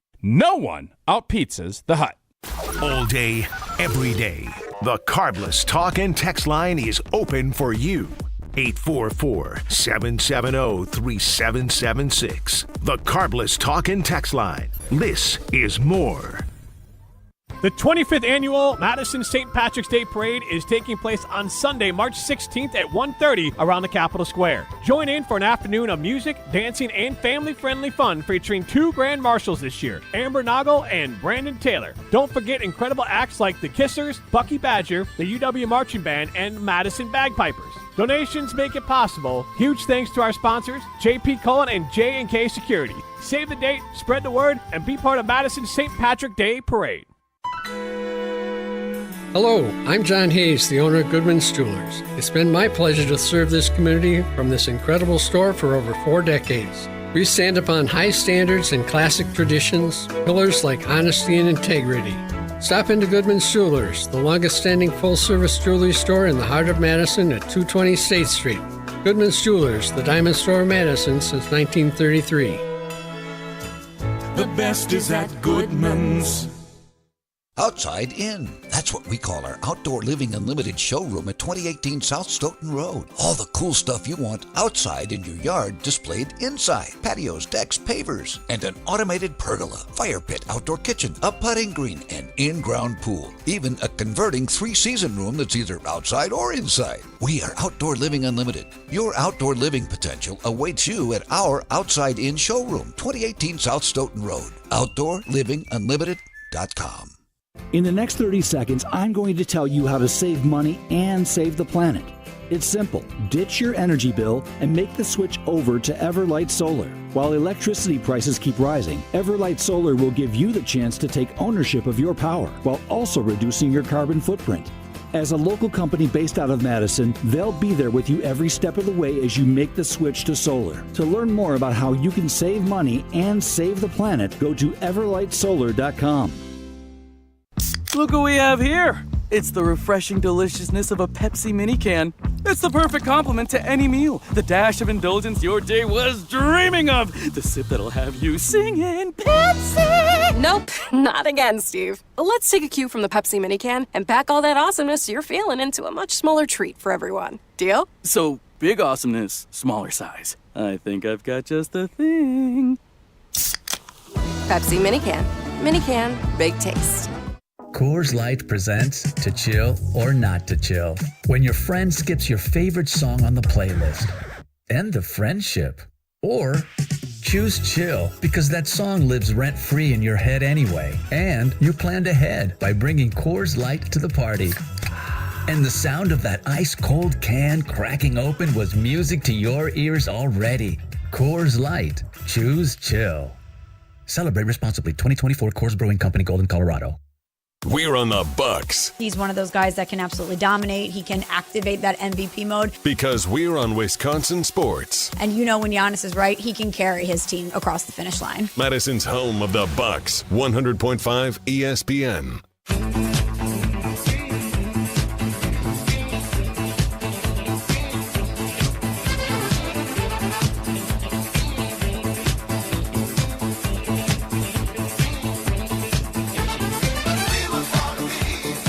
The calls continue, 844-770-3776.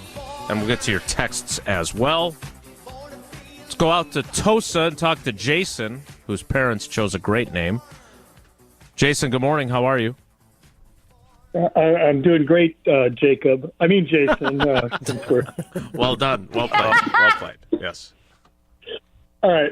So, Jason, I've called you recently about the wide receiver position. And You've been on a let me just say you've been on a really good run lately. I mean, and there's been a week's developments. I called you last Friday on the way to work, and you know, I look at the Packers last year. They finished 0-6 against Philly, Detroit, and Minnesota. And I'm not going to rehash the players on those teams, but the Rams went further in the playoffs than the Packers. They certainly improved going from Cooper Kupp, who's past his prime, to Devontae, who's older but still better. Washington went further in the playoffs. They already had Terry McLaurin. They added Deebo Samuel. The Buccaneers went as far in the playoffs. They re-signed Chris Godwin. They still have Mike Evans. I look at the NFC. Dallas has a better wide receiver room. The Giants have a better wide receiver room, given their rookie sensation last year. Seattle has a better room. Arizona, the Bears. I mean, is there a team, considering that Christian Watson's not going to play until likely November, and a speed player like that, it takes a year to come back. We all know that. This is the worst wide receiver room possibly in the NFC. I don't understand what the thought process here is, whether it's an over 30 wide receiver or under. And we're just going to, and I was told when they didn't draft a wide receiver when Aaron Rodgers was winning his MVPs under Goody, a rookie wide receiver never does anything anyways. What is the plan? That room is, I mean, I know everyone loves Tavian Wicks, He's a fifth-round pick with below-average hands at this point. Romeo Doubs is a mediocre. He's a decent wide receiver at his peak. He also quit on the team last year and has concussion issues. And Jaden Reed, I like him as a slot receiver. I think the secret's kind of out that if you're going to play man-to-man, you can take him out. He needs help to get open. The wide receiver room is a disaster. It's kind of been a disaster, Jason, for the now going on 8 years that Goody's been in charge.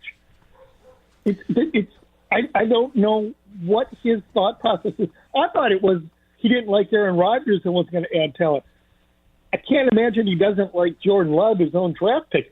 But that wide receiver group, I mean, tell me I'm wrong. I'll hang up and you tell me where the Packers are better than, Philly, Detroit, Minnesota. It's scary, the gap. Yeah. The Rams, you're not wrong. And thanks for the call, Joshua.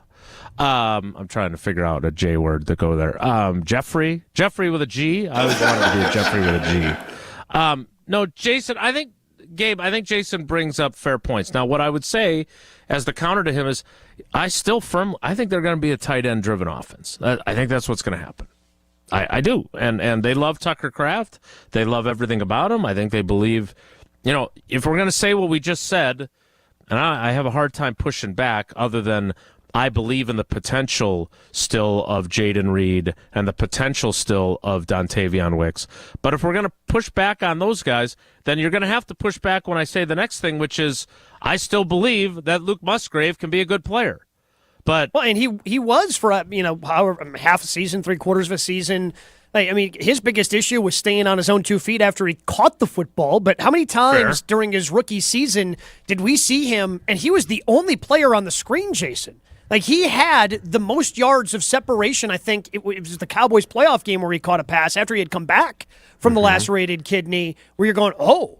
And then the ankle slows him down, and he's very much a speed guy. But you put those two together, and you become kind of this 2 tight end offense. Yes, the wide receivers are still important, but if you run your offense through the tight ends, it becomes less important.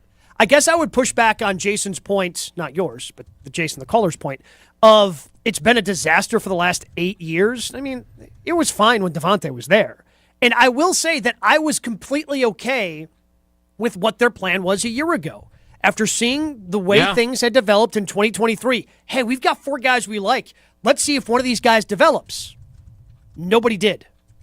And then you now have to try to do something to address that situation, to address that position, especially with no Christian Watson. But also part of the problem was this free agent wide receiver class stunk. Wasn't very good. Mm-hmm. And for the prices that guys went, apparently Goody, I still stand by, I believe Goody's going to take a wide receiver in one of the first 3 rounds. First 2 days, the Packers are walking away with a wide receiver. And if they don't, I will be shocked because they weren't able to get one in free agency. And the disaster really struck in 2022 when you trade away Devontae on St. Patrick's Day / Sidney Wilde's birthday. While I'm at a soccer game indoors, and suddenly now I'm writing a story on my phone about them trading him. Because then your number 1 wide receiver becomes Allen Lazard. Mm-hmm. And Matt LaFleur and I both really like Allen Lazard. The goon as a term of affection, love it. You know what I don't love him as? Your number one wide receiver. That was a disaster. Look, you could criticize Rodgers all you want for how he played that year. You can make excuses or not if you choose to about the guy breaking his thumb. It's one of my pet peeves. Brett Favre plays with a broken thumb. He's the ultimate Iron Man. Rodgers plays with a broken thumb, and he's really inaccurate. What the hell's wrong with him? But that season was sunk. It was, for being honest. And they still almost made the playoffs, by the way. And if they'd have won at home against the Lions, who had nothing to play for on the last day of the season, they would have still made the playoffs in spite of having Allen Lazard as their number 1 wide receiver. So that's a disaster. Yes. You could argue, though, that Devontae Adams prevented it from being a disaster solely by being the best wide receiver in football. Because you can look at Goody's first draft, and when Jamon Moore, I always think fondly of the Jamon Moore era in Green Bay. All 2 years? Yeah. Jamon Moore, MVS, EQ, Amari Rodgers. I mean, the track record on wide receivers going into Christian Watson and Romeo Doubs and Jaden Reed and Dontavion Wicks, not great, Bob / Goody, in fairness. Ryan asks this question on the Carbless Talk at text line. God, I love having access to that text line. Does Goody survive as GM if the Packers don't make the playoffs? In my opinion, Minnesota, Detroit, and Chicago have passed Green Bay. I don't think he's in danger of losing his job if they don't make the playoffs this year. The seat becomes hot if they miss the playoffs. That I agree Then the with. pressure is on in 2026. But I don't think. I mean, the only way, in my opinion, the only way they win like 3 or 4 games is if they have massive injuries. And that would provide the excuse of, okay, you only had 3 or 4 wins. Well, it's because of all these injuries. So Goody wouldn't be on that hot seat. And unless they're completely healthy and only win 4 games, that would be the only way Goody would be anywhere near a hot seat at the end of the season to me. Which we agree is not happening. Correct. And oh, by the way, I don't see him in, like, if anything, I think the Packers have passed Minnesota.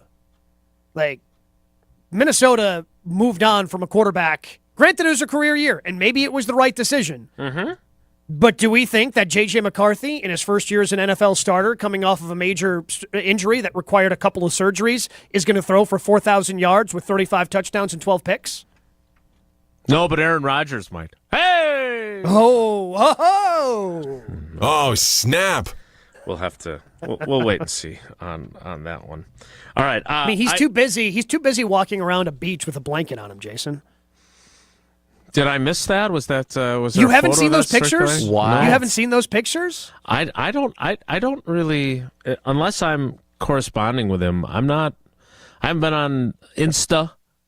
I haven't been checking things out. Where is he walking around with his blanket like Bodie in Point Break? I mean, presumably, I assumed it was behind his house in Malibu. I mean, I guess I don't know that house is on the beach. I just assumed if it's a $32 million house, it's on the beach. I think it. I guess that was. I think it is. Guess, that was a leap that I made. I think it is, and I think last time I corresponded with him about that, it had gotten a lot of wind damage, but it not started on fire during those fires. But that's a hat on backwards. Yeah. So clearly Colin Cowherd doesn't think he's a leader, so, take that as you will. I don't like the hat backwards when it's a snapback. Where is your policy on backwards hats? I don't have a policy on backwards hats. If you want to wear your hat backwards, it's fine. I don't have an issue if it's a snapback and you want to wear it backwards. Okay. That's a personal you just choice. saying you got takes on everything? Give us anything, and now the first thing we ask, I don't really have an opinion on that. No, I don't have a policy on it. Like, if Do you if wear you your want to hat wear backwards? Not very often. Like typically, if I do, I'm walking around my house by myself because I feel like I'm too old to have my hat backwards. What does that make me when I do it then? But do you do it? Do you do it in public? I have, yeah. I'm a former catcher. Remember? Oh, that's true. But for instance, like my Rots Hots hat, I love that because it's one of those stretchy, semi-fitted hats. Sure. And it's got the it's closed in on the back, so when you wear it backwards, you don't have like the big wide opening showing off my receding hairline before the hat starts. See, so I think that's the issue, Jason, because you and me both have that little receding hairline thing going. So maybe that's why I don't do it. But if you've got a full head of hair, yeah, go ahead. Wear the hat backwards. Who cares? I don't think I've ever seen Tausch go backwards hat. He's always forward facing. And he's always wearing a hat. I haven't seen him not wearing a hat since. I mean, he even wore it in our new Pella commercial. I was about to say, did he wear it during the Pella commercial? Oh, yeah. Last time not I saw negotiable, him without a hat, not taking the hat off. Yeah, no. I mean, there's. I think it might have been a Pella hat, but nevertheless, like I don't think since he went into the Packers Hall of Fame, I've seen him without a hat on. He is all hat all the time. By the way, great picture of that woman who got engaged at the Bucks game with him, not to him, but the fiance has the hat on backwards with the strap. That's what I'm talking about. I'm not a fan. Got to be closed off. All right.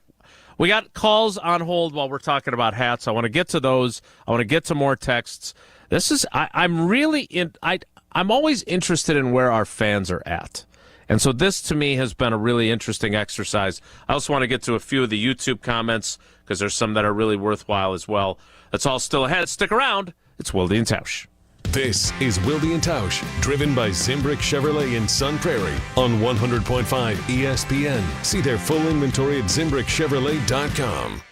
Hey, it's Jesse Nelson. We're talking about the draft coming up in Green Bay, and of course that means we're also talking about Pepsi. Pepsi, a proud partner of the NFL and the NFL draft. Again, super exciting thing happening up in Green Bay with the draft. Pepsi is bringing the Pepsi Challenge back for the NFL draft. Visit the NFL Experience if you're up in Green Bay and put your taste buds to the test. Pepsi Zero Sugar. Have you had it yet? It's a fantastic addition to your game day. 0 calories, all the same great taste of a regular Pepsi. And guess what? Today is as good a day as any because Pepsi is also a proud partner of the Wisconsin Badgers. Kicking back this afternoon watching the Big Ten tournament. Make sure you crack open a Pepsi or a Pepsi Zero Sugar. Start your weekend right. And hopefully Wisconsin's playing for a while this weekend into the tournament next week. Make sure you're enjoying the tournament, the draft, every great sporting event with Pepsi or Pepsi Zero Sugar. Again, Pepsi, a proud partner of the NFL and the NFL draft. Make sure you find a Pepsi or a Pepsi Zero Sugar today.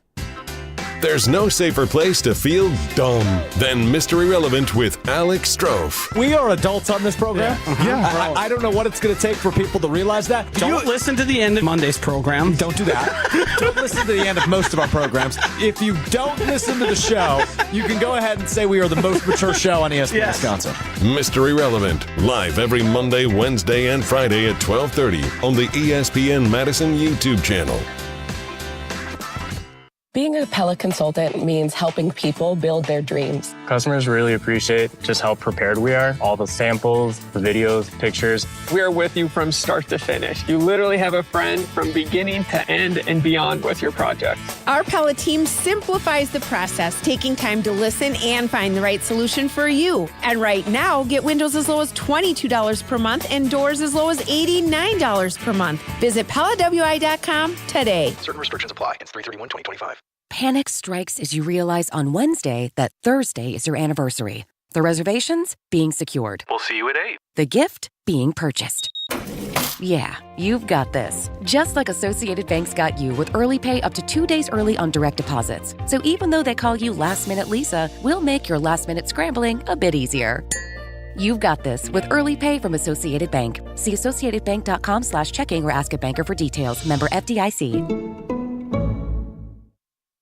Ben Brust here to tell you about Zimbrick European. They're Mercedes, Audi, Porsche, and certified pre-owns. But the best part is I've been working with them since 2018, and the evolution has been a 2-door, a 4-door, and now it's time for an SUV. My life has changed, and it's changed with Zimbrick European. Being a dad has made it really important to have the comfort and the safety that the SUV will bring me. Again, Zimbrick European off the Beltline at Rimrock Road. Of course, I found the sexiest car on the lot. Check them out.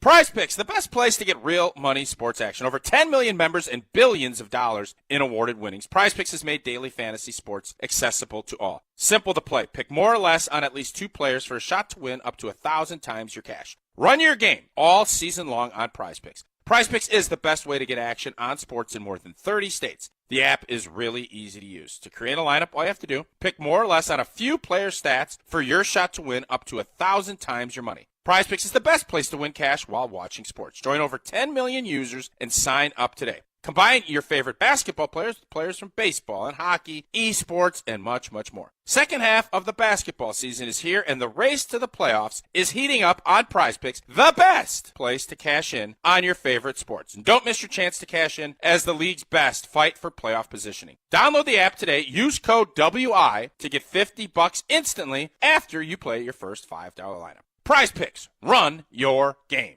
We're on the Badgers. Who would have thought after 2 seasons? Because we're on Wisconsin Sports. That Greg Gard would have less of a hot seat than Luke Fickell. This is 100.5 ESPN and Wisconsin On Demand. Take my heart, don't break it.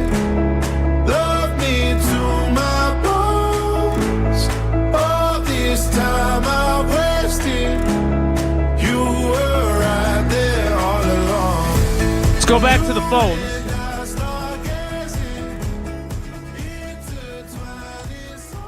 And as much as I love John Wesley, he doesn't get a fast pass. Sorry, Wes. Let's go to John in Milwaukee first. John, good morning. Welcome to Wilde and Tausch with Gabe Neitzel. I'm good, John. How are you? All right. So I'm good. So I have a fill in the blank for you. We've heard Goody say this a million times, and I'm just trying to get people, our fans, to understand he's not going to change, and nor should he. This is a blank man's game. Fill in the blank. Young man's game. Young. 100 times. He's not like Ted. He'll tell you what he's thinking. Look at his last quote. He couldn't even put the water bottle down fast enough. You better be right. You better get it right. Mm-hmm. And then he proceeded to say, I'm paraphrasing, but it's close enough, not only are you giving up picks, which Goody will never do, you're giving up picks for an old guy. And if you really pay attention to the NFL, old guys get old. He's right about it's the young man's game. And when they get old, it happens quick and it's over. Kenny But Clark. John, it just happens. John, we agree. You and Gabe and me and Goody, we all agree. We're not saying that they should be an old team. We're saying that once or twice, especially when you have challenged your team publicly to ramp up its urgency, and you have publicly said it's time for this team to start competing for championships, what would be wrong in your mind, John, with a one-player or two-player exception? I'm not saying 10 players. I'm saying 2 or even 1. What would be wrong with that? You're still a young team. I know, but here's what I would tell you that, and most people are going to disagree with me, and that's fine. But I would rather see Devontae Wicks play than Devontae Adams because Adams is old. And he's old. Goody didn't want him 3 years ago. I'm not saying Goody's right. Time will play out. And Goody would say, I want to see what we have there. Because Devontae Adams wasn't good in his second year. Neither was Jordy. They all dropped passes. He thinks that his picks are good. He thinks they're going to perform better. And he thinks that he's got basically a whole other draft class coming back. Hopper didn't play. Morgan didn't play. Lloyd didn't play. Musgrave hasn't played. He thinks that the cupboard's not as bare as us fans think. So we'll see if he's right. I don't want Trey Hendrickson. I don't want him for $35 million and draft picks. Do I want Devontae? Yeah, I love Devontae. I wish he'd have never left, but he's old. And at some point, he's going to be Cooper Kupp. He's just going to break down. And I don't want to give those guys $23 million a year. You only have so much money. And the one thing I respect about him, and again, I don't know if he's right, Jason, and I'm not saying you guys aren't. I'm just saying that he has a plan, and he's going to stick to his philosophy and plan. And people who think, well, like the Bears, they're doing so much more than the Vikings hired a bunch of 32-year-old guys in their offensive line or defensive line. I don't want those 32-year-olds.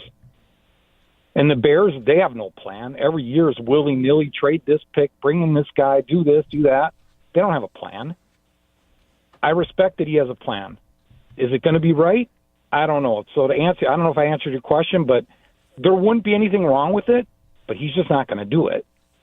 He's not going to. It's not how he rolls. He hates old people. And in his mind, 30 is 100. An ageist. He's not going to change. He tells you what he's thinking. The way you hit hate there, the delivery was perfect. The delivery was perfect on that. Hates old people. He doesn't like when, and he got burned. He did it twice, and he's never going to do it again. Mark my words. He did it with Bakhtiari. He got burned. He did it with Kenny Clark. He got burned. He's allergic to third contracts too. The two guys he signed in free agency, Jason, are exactly his MO. Agreed. Just watch and listen to what the man says. Yeah. So 4 years ago, he got the Smith brothers, ascending player, second contract. He got Turner, ascending player, second contract. Amos, same thing. Last year, McKinney and Jacobs, ascending players, second contract. This year, same thing, the two guys he got. That's his MO. Ascending players, second contracts. I'll pay more for those players. I don't like old players. He doesn't think you can win with old players. He thinks eventually they break. And now he's never going to give anybody a third contract, which is really going to get Packer fans mad. Right, and that's why, and thanks for the call, John, that is why the Elton Jenkins question is so fascinating to me. Will he make an exception there? Elgton Jenkins is 29 years old. He's got 2 years left on his deal. This is other than quarterback, right? Because Jordan Love's going to get a third contract. Mm-hmm. Well, I guess technically he's already gotten a third contract. But you know what I mean. Like the contract that takes him past his 30s, right? Yeah. Like I think if Jordan Love continues to play the way we think he can play, he's going to get another contract. So it's obviously other than that specific position and kicker and all those sorts of things. But I understand. Okay, if that's his philosophy, man, look at the teams that have won the Super Bowl. They've got veteran players. Yeah, they're young teams. They've got young players. They've got young ascending players. Take a look at what the Philadelphia Eagles have. Certainly young ascending players. Had some old guys on there, too. When they won the Super Bowl, they had Jason Kelce, who was, 2 years ago, or they went to the Super Bowl a couple years ago. They had Jason Kelce, who was obviously an older player. They replaced him this year. They end up winning it, but that's not the biggest reason why. They still have other veteran players up and down that roster. Lane Johnson is 34. Yep. They've got experience. They've got older players mixed in. And it's not a completely old roster, but you've got a couple of those mixed in. And I think you need to have a couple of those veterans mixed in. Part of the reason why the Packers were so good at wide receiver, I believe, is because they continuously backfill position. They had the veteran to show the way, and then that by the time somebody was ready to take over, they could be that veteran to show the way for the next guy that was coming through. And again, it goes all the way back to Donald Driver, and then you add Greg Jennings, and then it's Jordy Nelson, and then it's Randall Cobb, then it's Devontae Adams. Like, you had that lineage, and yeah, you moved on from Jordy when he was a little bit older. Same thing with Devontae, but by the time you got to Devontae, there was no backfilling. There was nothing there. And part of the issue at that position is not just you don't have a receiver for this year. What the hell are you going to do at that position in 26? You giving Dobbs a contract extension? You giving Christian Watson a contract extension, having no idea what he's going to be coming off of an ACL? And then if you don't, now you're just left with two, which is why, again, I think they're going to have early assets in the draft that are going to be committed to the wide receiver position. I think what happens is that they, even though it sucks for him, I think they get Christian Watson back at the end of the year. They see reason to feel encouraged about his recovery, and they get him on a one-year deal. Kind of like, remember when they did that with Tunyon coming off an ACL? Now, Tunyon never recovered. I think I saw he signed with the Chiefs last week. But he's a guy that I'm really eager to see what happens with Watson, but I think they probably get him back on a below-market one-year prove-it deal with a bunch of incentives, and then they can pay him if he comes back in 26 and plays well. I think Romeo Doubs is going to walk after this season. I just don't think that they can confidently know what to expect from him, and I think that's how that plays out. But he can make himself some really good money this season, whether it's from the Packers or from someone else, by playing really well and just putting his head down and playing well. Because last season, he created issues. He created questions about him with how he handled things early in the year, and then through no fault of his own, even trying to wear a Guardian cap. But the two concussions would give me pause. It just would. And if that's unfair of me, fine. But when guys start to have multiple concussions, that's when I start to worry, especially given how he looked walking off the field in Philly. That made me uncomfortable. That made me concerned. All right. I want to get to more of the phone calls, so Wes, stay there. We'll get to you, and we'll get to Josh and Kenosha coming up next.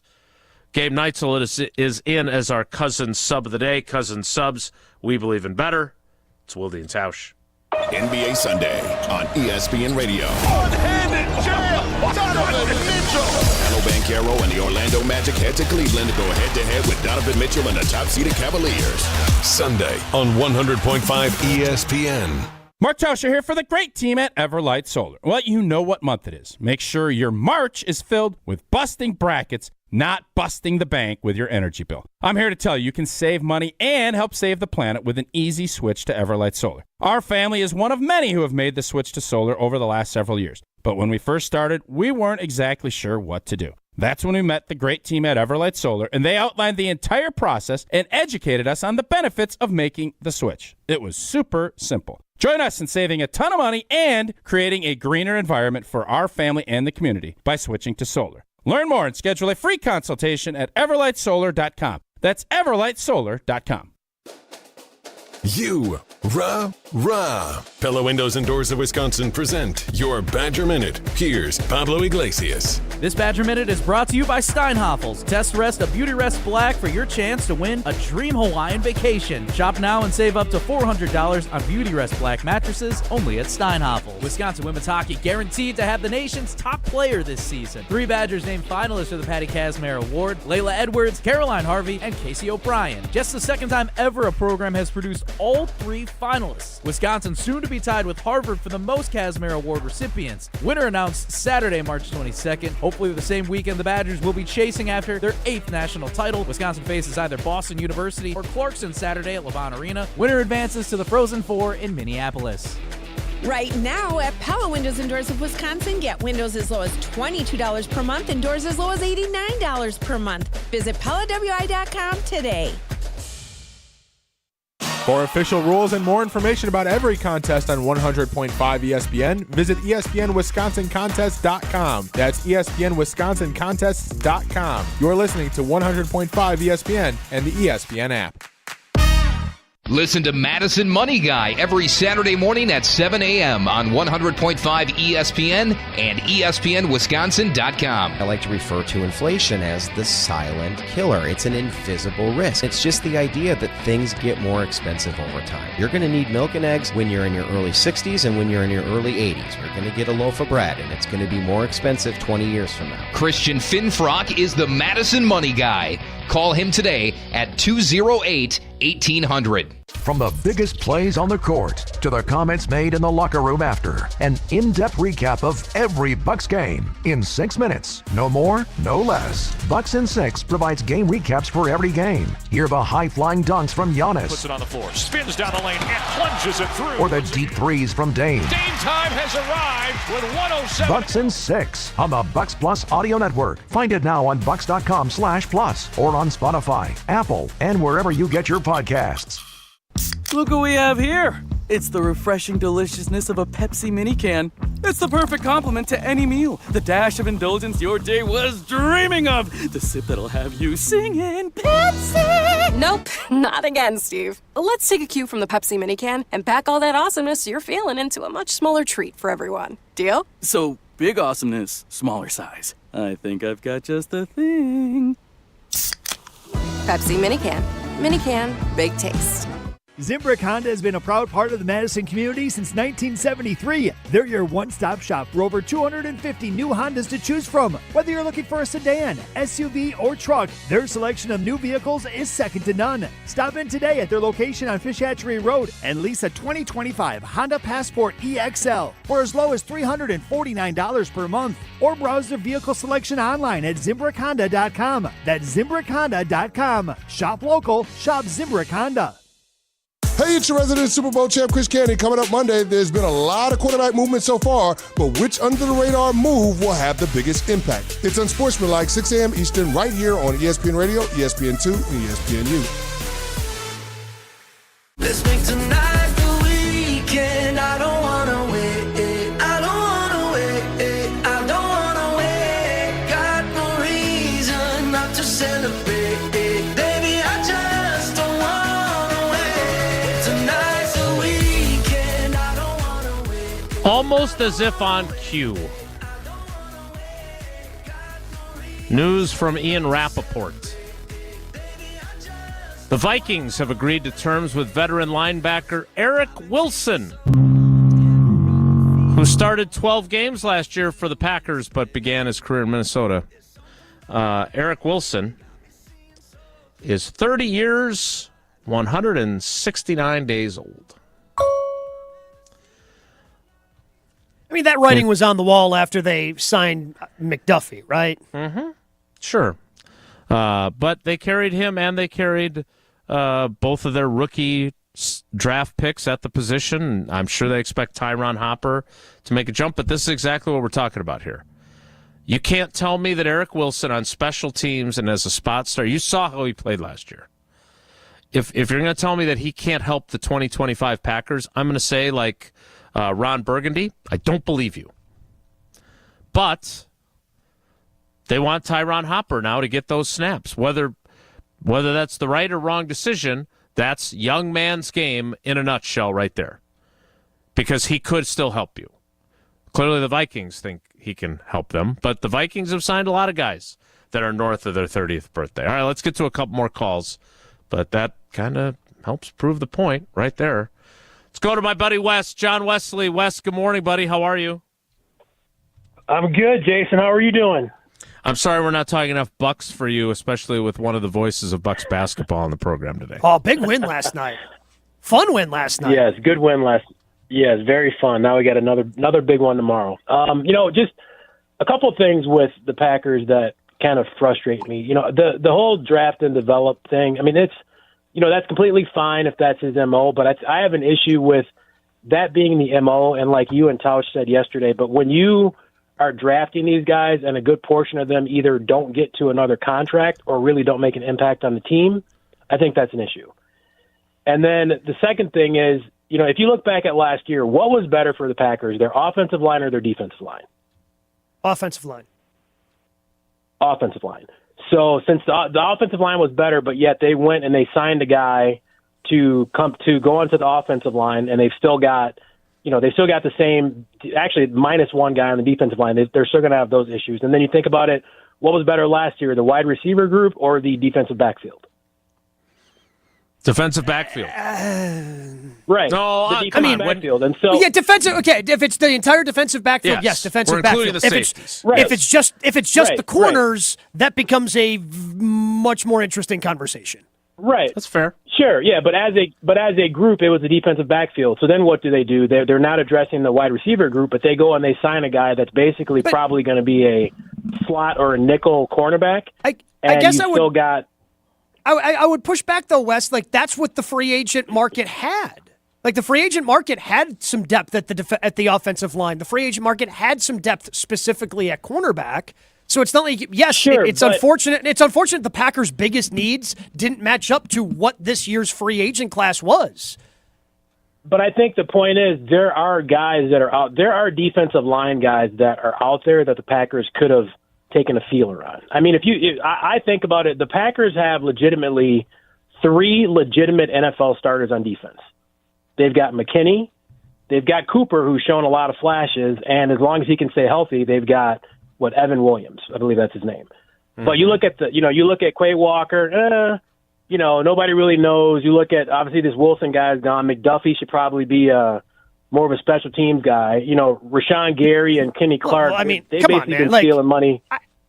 I'm not the biggest Rashawn Gary guy, but like to say he's not a legitimate NFL starter is going too far.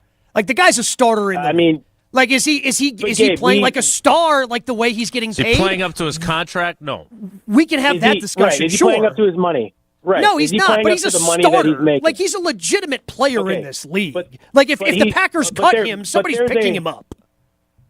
Sure, but there's a lot of average starters that are out there in the NFL, and the Packers, unfortunately, especially defensively, have a lot of them. So instead of addressing those, they go and really address these 2 positions where they really didn't have that real need. There's more of a need for defensive line and wide receiver than there was for a offensive lineman that you look at the quote unquote experts say that they overpaid. What's a defensive lineman they should have gotten?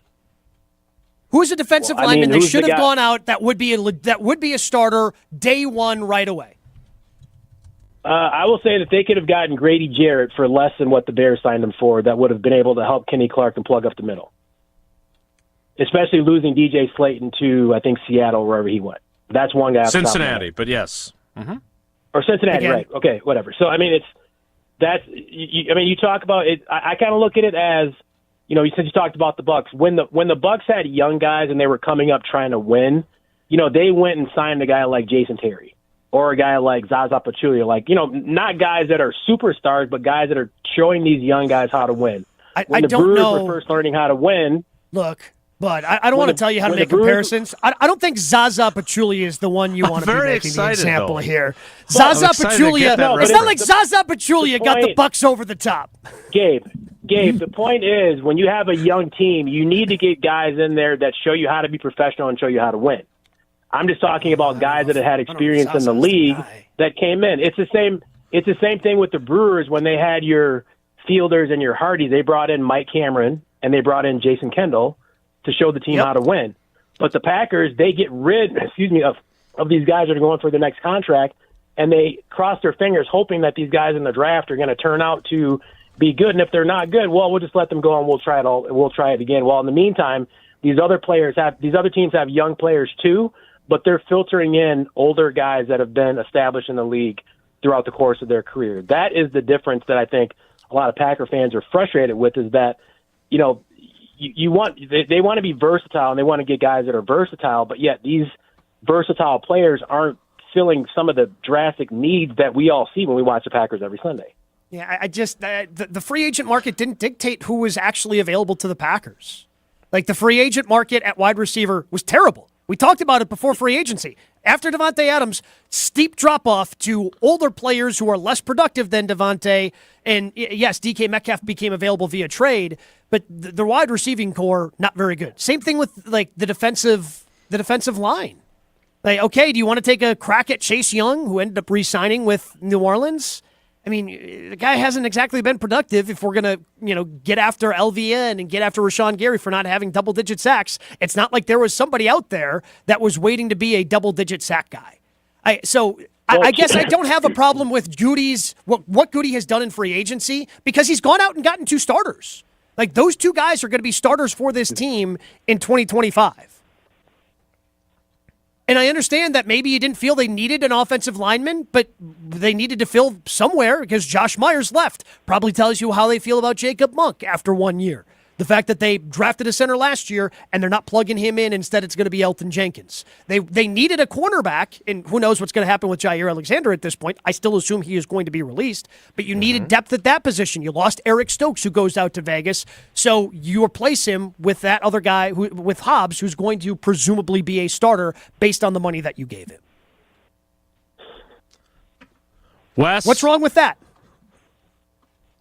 I mean, Hobbs and who's the guy that they signed from San Francisco? Aaron Banks. What's his name again? Aaron Banks. I mean, you think Banks is at the position? You think Banks is going to be better than what Josh Myers was last year at the position that they play?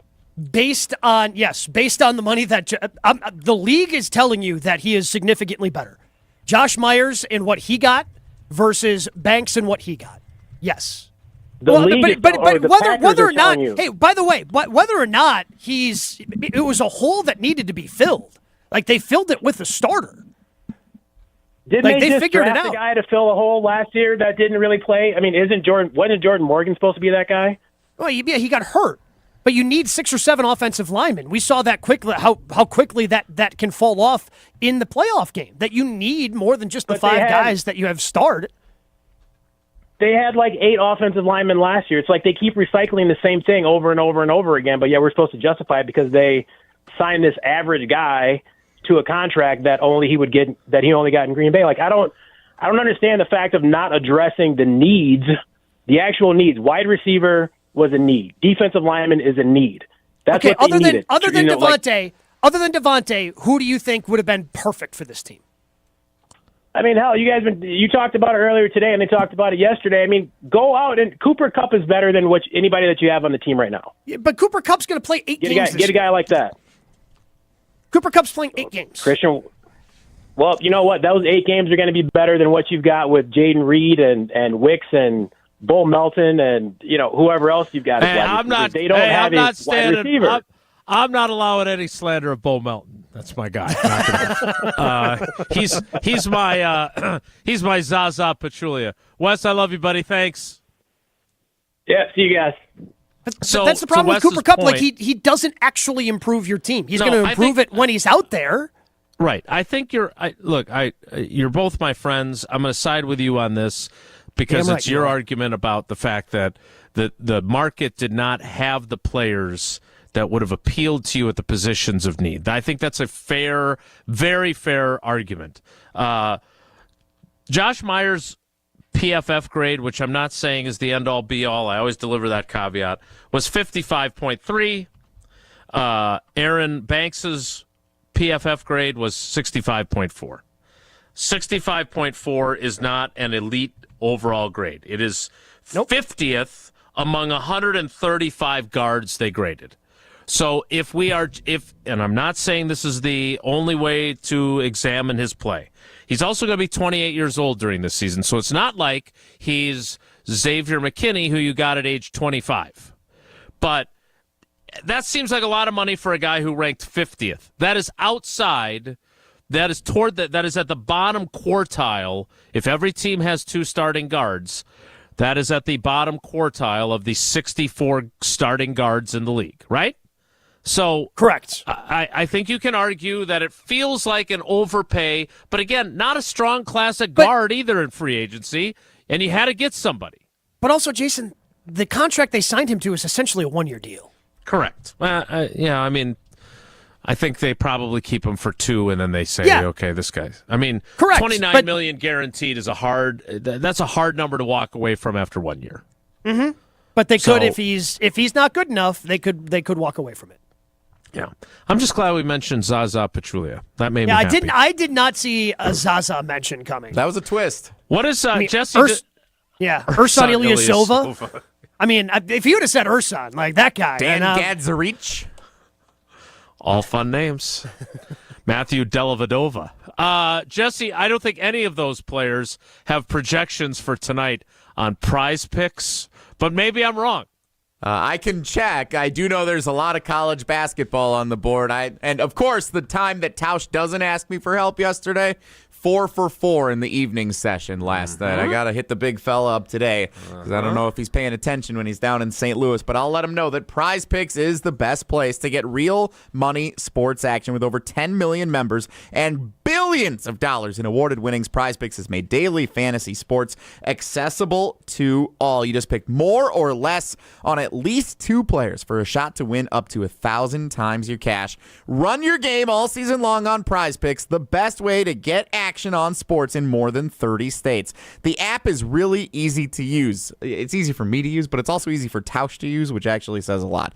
To create a lineup, all you have to do is pick more or less on a few player stats for your shot to win up to 1,000 times your money. Prize Picks, the best place to win cash while watching sports. Join over 10 million users and sign up today. Combine your favorite basketball players with players from baseball, hockey, esports, much more. The second half of the basketball season is here, but of course the tournament and all the action going on for the conference tournaments, the big tournament next week. That's what you want to take advantage of right now. The best place to cash in on your favorite sports. Don't miss your chance to cash in as the league's best fight for playoff positioning, for tournament positioning. Download the app today. Use code WI to get $50 instantly after you play your first $5 lineup. That's code WI. Prize Picks. Ready, Jason? Run your game. The 11 o'clock hour starts in 2 minutes, so stick around. It's Wilde and Tausch.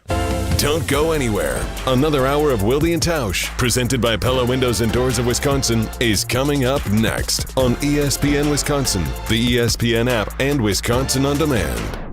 ESPN Wisconsin's Mark Tauscher here for Kohler Services. Well, if you've been putting off your bath or shower remodel, now is the time to turn to Kohler Service. Family owned for 150 years, Kohler is your Wisconsin manufacturer providing care for life. And this month only, get $1,000 off your Lugstone shower remodel and no payment financing until 2026. Visit KohlerServicesWI.com to request your free quote. With fast, professional installation always included. Again, that's KohlerServicesWI.com. This is former Wisconsin linebacker Chris Orr. You're listening to 100.5 ESPN, WTLX, Monona, Madison, a Good Karma Brands radio station on Wisconsin. Broadcasting live from the Everlight Solar Studio, this is your Metro Kia of Madison Sports Center. Good morning, Madison and streamers everywhere. I'm Jesse Nelson, Sports Center, brought to you by the Jump Around Tournament Special. Don't miss a special edition of the Jump Around, ESPN Madison's digital Badgers dedicated show with Jim Rutledge and Pablo Iglesias and Wisconsin Badgers forward Nolan Winter joining the show. Special edition Monday night starting at 6 o'clock, taking a look at the bracket and the path to a potential title for the Wisconsin Badgers. That is Monday night starting at 6 right here on 100.5 ESPN and the ESPN Madison YouTube channel.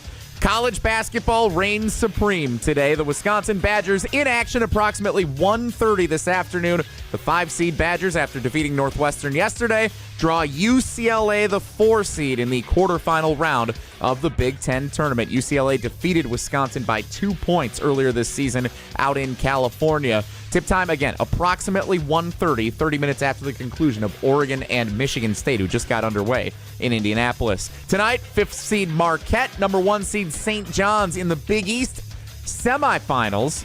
Tip time set for 5:30. Pregame starts at 5 on our sister station, 94.5 ESPN Milwaukee. Wilde and Tausch with Gabe Neitzel in for Tausch continues now. Metro Kia of Madison, Madison's trusted Kia dealer. Stop into Metro Kia on the east side of Madison or metrokiaofmadison.com.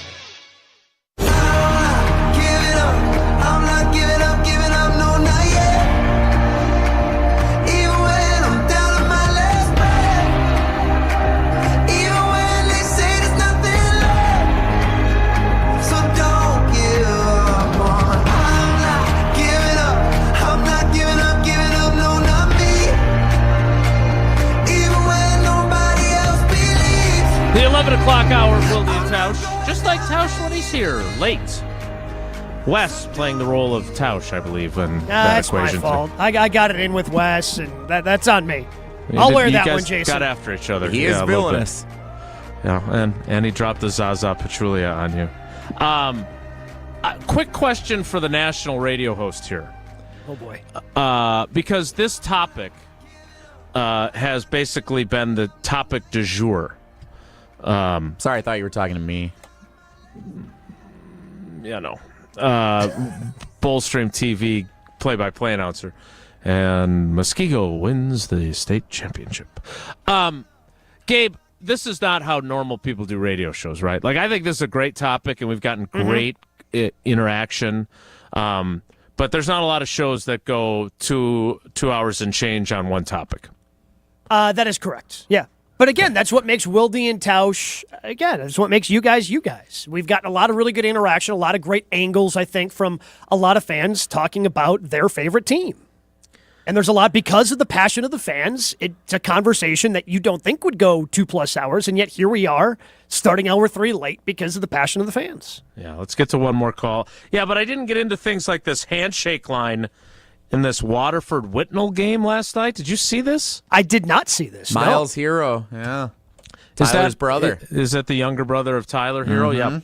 Shoving a Waterford dude in the handshake line. A little melee ensues. Pesky.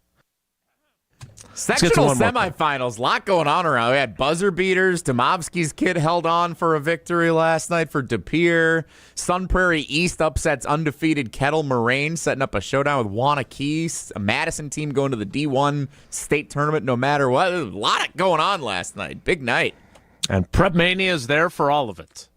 Let's get to one more call because, frankly, Josh held on for a really long time. We appreciate that. Josh in Kenosha. Josh, good morning. Thanks for holding on, buddy. What do you got for us? I don't mind holding on for you. It's always a pleasure talking to you. Thank you. So first things first, shout out to Gabe for being awesome. We need more Gabe, and I love it when he's on the national broadcast. Second, snapbacks, always forward, fitted hats, always backwards. Third. Okay. All right. I think Goody has a weird obsession with being young and with holding on to draft picks. I think he's missing out on a key piece that your draft picks can be used in multiple ways to make your team better. You can't be afraid to trade some of them for guys who are proven, who know what they're doing, who can bring basically an on-the-field coach presence to your young team. And it's mind-boggling. Now, you can take it with a grain of salt because I'm a Bears fan, but he has a good roster for the most part. You have a good team. I'll cut you some slack for last year because of the injuries. It's a big part of why people struggled. Staying on the field is a big reason why so many teams have success. And when you have guys at multiple positions who miss multiple games, that can really throw your game plan off. And on top of that, they're in a weird transition with a different running back who we all saw the struggles with not being able to run play action. So I don't understand the obsession with not getting a guy over 30, because let me tell you right now, you think if Mike Evans, for example, was available, you're telling me that guy, because he's, 34 or whatever, is not going to instantly make your team better? He's going to break Jerry Rice's record for consecutive seasons with 1,000+ yards. He's 31. It would be mind-boggling if he would. Oh, he's okay. He'll be so 32 still, in August. So a guy who's going to be 32 when the season starts, who's been nothing but a Hall of Famer already, you're telling me you wouldn't go get that guy? It's mind-boggling. It almost smells of incompetence, to be quite honest. And I don't want to call Goody incompetent, because he does have a hard job, but it just, how do you kind of cut off a big portion of what makes those championship teams great, which is that veteran leadership? Yeah, I don't know, Josh, and thanks for the call. I don't know if there will be an exception during his tenure that we'll be able to point to and say, well, see, he finally did it for this reason. But I'm glad you brought up Mike Evans. Mike Evans has never not had 1,000 yards in a season. It's outrageous. He's played 11 years in the NFL. He's played for great Tampa Bay teams and not so great Tampa Bay teams. He got barely over 1,000 last year, 1,004 yards, but has never failed to reach 1,000 yards in a season. Yeah, and last year was because he had some injury issues that he was dealing with, missed some games, so that's why he was barely able to get over that hump in the final game of the season. I don't know. If Mike Evans was a free agent, I have no idea if Goody would have been available. If Goody would have been open to going and getting Mike Evans. I would lean towards no, because he was obviously not in on Devontae Adams, so that would be my guess, is that he would not have been interested in Mike Evans despite the unbelievable success he has had to start his career. I agree with some of the points made there. There's a couple of things in the YouTube comments, and I want to get to a quick text or two before trivia. But since Zaza Pachulia made an appearance on the program, or at least his name did, we've got in the ESPN Milwaukee YouTube conversation bringing up Bucks that would have comps on the Packers roster. Okay. And I think it's actually really good. Jay says the Packers need a P.J. Tucker. I love that comp. A veteran who's been there, done that helps make your team better, has a clear niche on your team, and is important. Do the Bucks win the NBA Finals without him? No, I don't think so either. So Jay, great job on that. And then Scott follows up with, who is the Bobby Portis comp for the Packers? A lot of Bucks talk here. It's a really good question. Okay, who would the Bobby as Portis Scott comp describes be? him, the guy they need right now is that energy guy, a little grimy, high energy, does the dirty work. To me, that's Tucker Kraft, is it not? Yeah, but Tucker Kraft is and I got a tweet yesterday from someone telling Tausch and I to slow our roll on Tucker Kraft. Do we not learn our lesson from crowning people prematurely? And now we were crowning him yesterday, which is a fair critique of us, by the way. And please see the Badgers are a Final Four team, 2024 and 2025. Yeah, that's gone well. I think Tausch Tucker gets lost in the moment from time to time. It's why we love him. It is part of his charm. I would argue that Tucker Kraft is probably going to end up being a higher caliber player than Bobby Portis, and I'm not dissing Bobby Portis when I say that. Well, good, Jason, because, look, having the P.J. Tuckers is great, right? Like, the Bucks do not win the championship without P.J. Tucker. But honestly, and the Packers aren't going to be able to go out and get a Giannis Antetokounmpo, but they need a Chris Middleton. They need a Dame Lillard. They need stars, Jason. Like, the P.J. Tuckers only help you out if you already have the stars. The Packers don't have enough stars on this roster. They need people to either grow into those stars or Goody needs to go get one. And, again, the free agent market didn't really have the stars that he went out and got a year ago. So does that mean he trades for Trey Hendrickson? Again, I doubt it. But they do not have enough stars on this roster to be a Super Bowl contender. That's their biggest issue. Jesse, what do we have on the... I can't believe we're doing this. What are we doing? This Bucks crossover thing. Like, we totally stumbled into it because of Wes, but I kind of love it. Mm-hmm. I got to be honest. And I don't think, speaking of Giannis, I don't think Jordan Love is Giannis at this point. Aaron Rodgers was Giannis. Yeah, there's no Yes, Giannis. he was. Yeah. Yeah, Aaron Rodgers was that guy. And look, you don't need a Giannis, but you need stars to win. Whatever sport you're playing. Again, look at the Eagles up and down the roster. Loaded with studs, loaded with stars. Mm-hmm. The Packers have a lot of B players, and that's good. You need a lot of those guys. But now you need those Bs to graduate to As if you want to be a Super Bowl contender. Jesse, let's do a couple of texts before trivia. Charles in Brookfield, I'm very, very curious if the Packers are staying healthier and less players are getting injured since Brian Gutekunst has started going younger. Has the number of injuries changed? Jason? Yeah, I think he's right. I think they've probably, if you did the math, I mean, look, Christian Watson missed a ton of games. Jair Alexander has missed a ton of games. There have certainly been players that have had injury issues. But probably on balance, they've had pretty good fortune. I don't have the data to back that up, Gabe, but I would say that probably having more young players means you have most likely less injuries because there's less wear and tear on the players that you have on your roster. Especially along the offensive line. It's felt like the last couple of years they've been very healthy there. Except for that David Bakhtiari fella. Well, but wouldn't that be he's the 30-year-old that he would be he's injured because he's old. Everybody else has been young the last couple of years, and they've been relatively healthy, notwithstanding the playoff game against the Eagles, which got really ugly. One more here from Grant and Madison. Who is Goody's best draft pick so far? Jordan Love's not proven enough. He could still be a bust. The Packers are going to hover at the 7 seed until a change is made. That's a really, if we don't allow you to choose Jordan Love. Mm-hmm. I mean, even if you do allow to pick Jordan Love. It's probably Jair, right? It's probably Jair at this point. 2-time second-team All-Pro. Mm-hmm. But I think we forget how good he has been because of how things have played out the last 2 years. Correct. Elton Jenkins is in that he conversation. Would be on the list. Yep. I would say Zach Tom is in that conversation. Mm-hmm. We can just scroll right past the 2020 and 2021 drafts entirely. Isaiah McDuffie. Isaiah's not making the list. He's not, with all due respect. Second contract guy.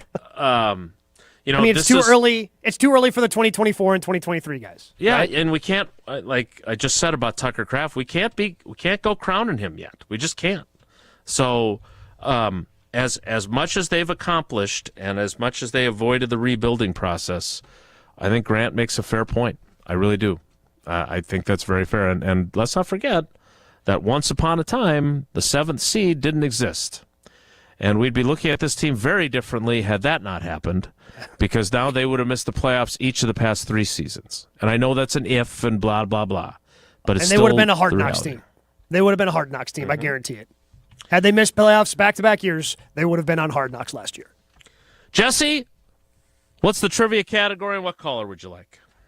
NCAA Tournament Flashback with Selection Sunday coming up on Sunday. Looking back at last year's tournament to see how much everybody remembers is today's trivia category. How about caller number 10? All right, caller 10 it is. 844-770-3776. 844-770-3776. We'll play trivia next. It's Wilde and Tausch. This is Wilde and Tausch, presented by Pella Windows and Doors of Wisconsin. Call Gina Della from Pella today, 855-PELLA-WI, and online at PellaWI.com/radio. Mark Tauscher here for Pizza Hut. Well, this time of year, it feels like every day is a big game day, and you need a winning pizza lineup to celebrate. Pepperoni, sausage and mushrooms, or ham, pineapple, and bacon? Well, the choice is yours. And right now, you get a large 3-topping original stuffed crust pizza for just $11.99 at Pizza Hut. Available for delivery or carryout, you can create your perfect pizza no matter the game plan for just $11.99. Order now on the Pizza Hut app or online at pizzahut.com. No one out-pizzas the Hut. It's time for the Milwaukee Basketball Report on 100.5 ESPN. Lillard's going to tee up a three, and he splashes it through for the left wing. Brought to you by Michelob Ultra, the official beer of the Milwaukee Bucks. The Bucks put an end to their 3-game losing streak thanks to a 126-106 blowout win over the LeBron Jamesless Los Angeles Lakers at Fiserv Forum. 4 Milwaukee players hit double figures on the night, led by Giannis, who fell an assist shy of a triple-double, finished with 24 points, 12 rebounds, and 9 assists. Giannis sees 4 defenders between him and the rim, but he says, "That's not going to stop me." He lays it in through contact with a foul, and the lead is now 17 as the Greek Freak has started to dine on this Lakers defense. Backup point guard Kevin Porter Jr. chipped in 22 points off the bench on 5 made threes. The 37-28 Bucks continue their 3-game homestand Saturday night against the Indiana Pacers. This has been your Milwaukee Basketball Report on Madison's home for Bucks basketball, 100.5 ESPN. Brought to you by Michelob Ultra. Every event tells a story, from the first impression to the final moments. Have someone guide your guests through every chapter the way you want the story told. Hi, it's Jeffrey from Celebrations Entertainment. With a strong presence, great voices, and an award-winning team, trust us to guide, direct, and inform your guests through all the different chapters of the day. For fun, memorable entertainment for any event, please visit us at celebrationsentertainment.com. That's celebrationsentertainment.com. When it comes to security for your home and family, you want a winner, and we found one when we placed our trust with J&K Security Solutions. This is Greg Gard. Kim and Jeff hit the game-winning shot for us with the Control 4 home technology system. Home or away, from our smartphones, we can open the garage door, dim the lights, turn on the TV, as well as arm the security system. That's convenience as well as peace of mind. Let J&K Security Solutions do for your home or business like they've done for us. Call 255-5799 or online at jksecurity.com. Hey, ready to sweeten your game? It's time for Quick Trip's Nature's Touch Ice Cream. Ooh, making moves like the starting lineup of a championship team. Whether you're gearing up for the big game, celebrating a win, or just looking for a sweet break in the action. Chocolate, vanilla, cookies and cream, mint chocolate chip, and more. Yeah, there's no such thing as a bad pick. So why wait? Flavor doesn't scoop itself. Get your hands on your winning Nature's Touch Ice Cream flavor today. Only at Quick Trip. Since 1956, Holman Lindsay Paints has been making paint in Wisconsin for Wisconsin. Because of their commitment to making great paint for Wisconsinites, Holman Lindsay has grown over the years to 26 locations in this great state. Headquarters in Sun Prairie with a state-of-the-art facility, Holman Lindsay has the paint you need to make your job better. From do-it-yourself to professional, Holman Lindsay has paint for everyone. Visit one of their local locations today in Madison, Sun Prairie, Middleton, and Janesville. Hey, it's Hunter Vaughn. ESPN Madison and Zimbrick Honda are celebrating the area's best high school sports stories with the Game Changers of the Month. Follow ESPN Madison on social media to see teams making an impact in their community. Nominate your local team today at ESPNMadisonGameChangers.com. For official rules and more information about every contest on 100.5 ESPN, visit ESPNWisconsinContests.com. That's ESPNWisconsinContests.com. You're listening to 100.5 ESPN and the ESPN app. Wilde and Tausch on 100.5 ESPN is brought to you by Everlight Solar. Save money, save the planet. Everlight Solar.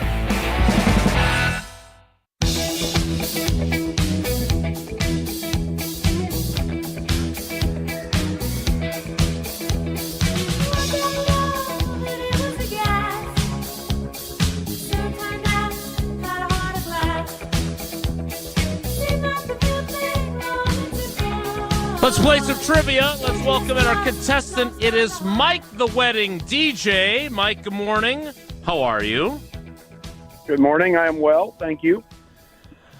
You and Jesse have lunch plans, or never mind. All right. Let's. The category is NCAA tournament flashback as we get ready for Selection Sunday. Question number 1, Mike, is this: the big fella, DJ Burns, helped lead which team to the Final Four as part of a... North Carolina State.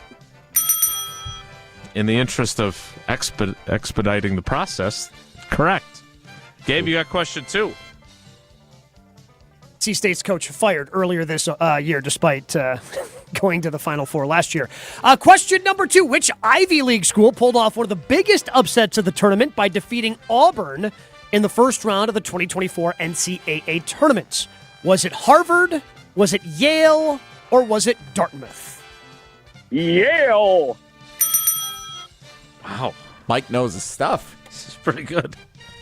Question 3, Mike, and what could be the shortest edition of trivia in Wilde and Tausch history is this.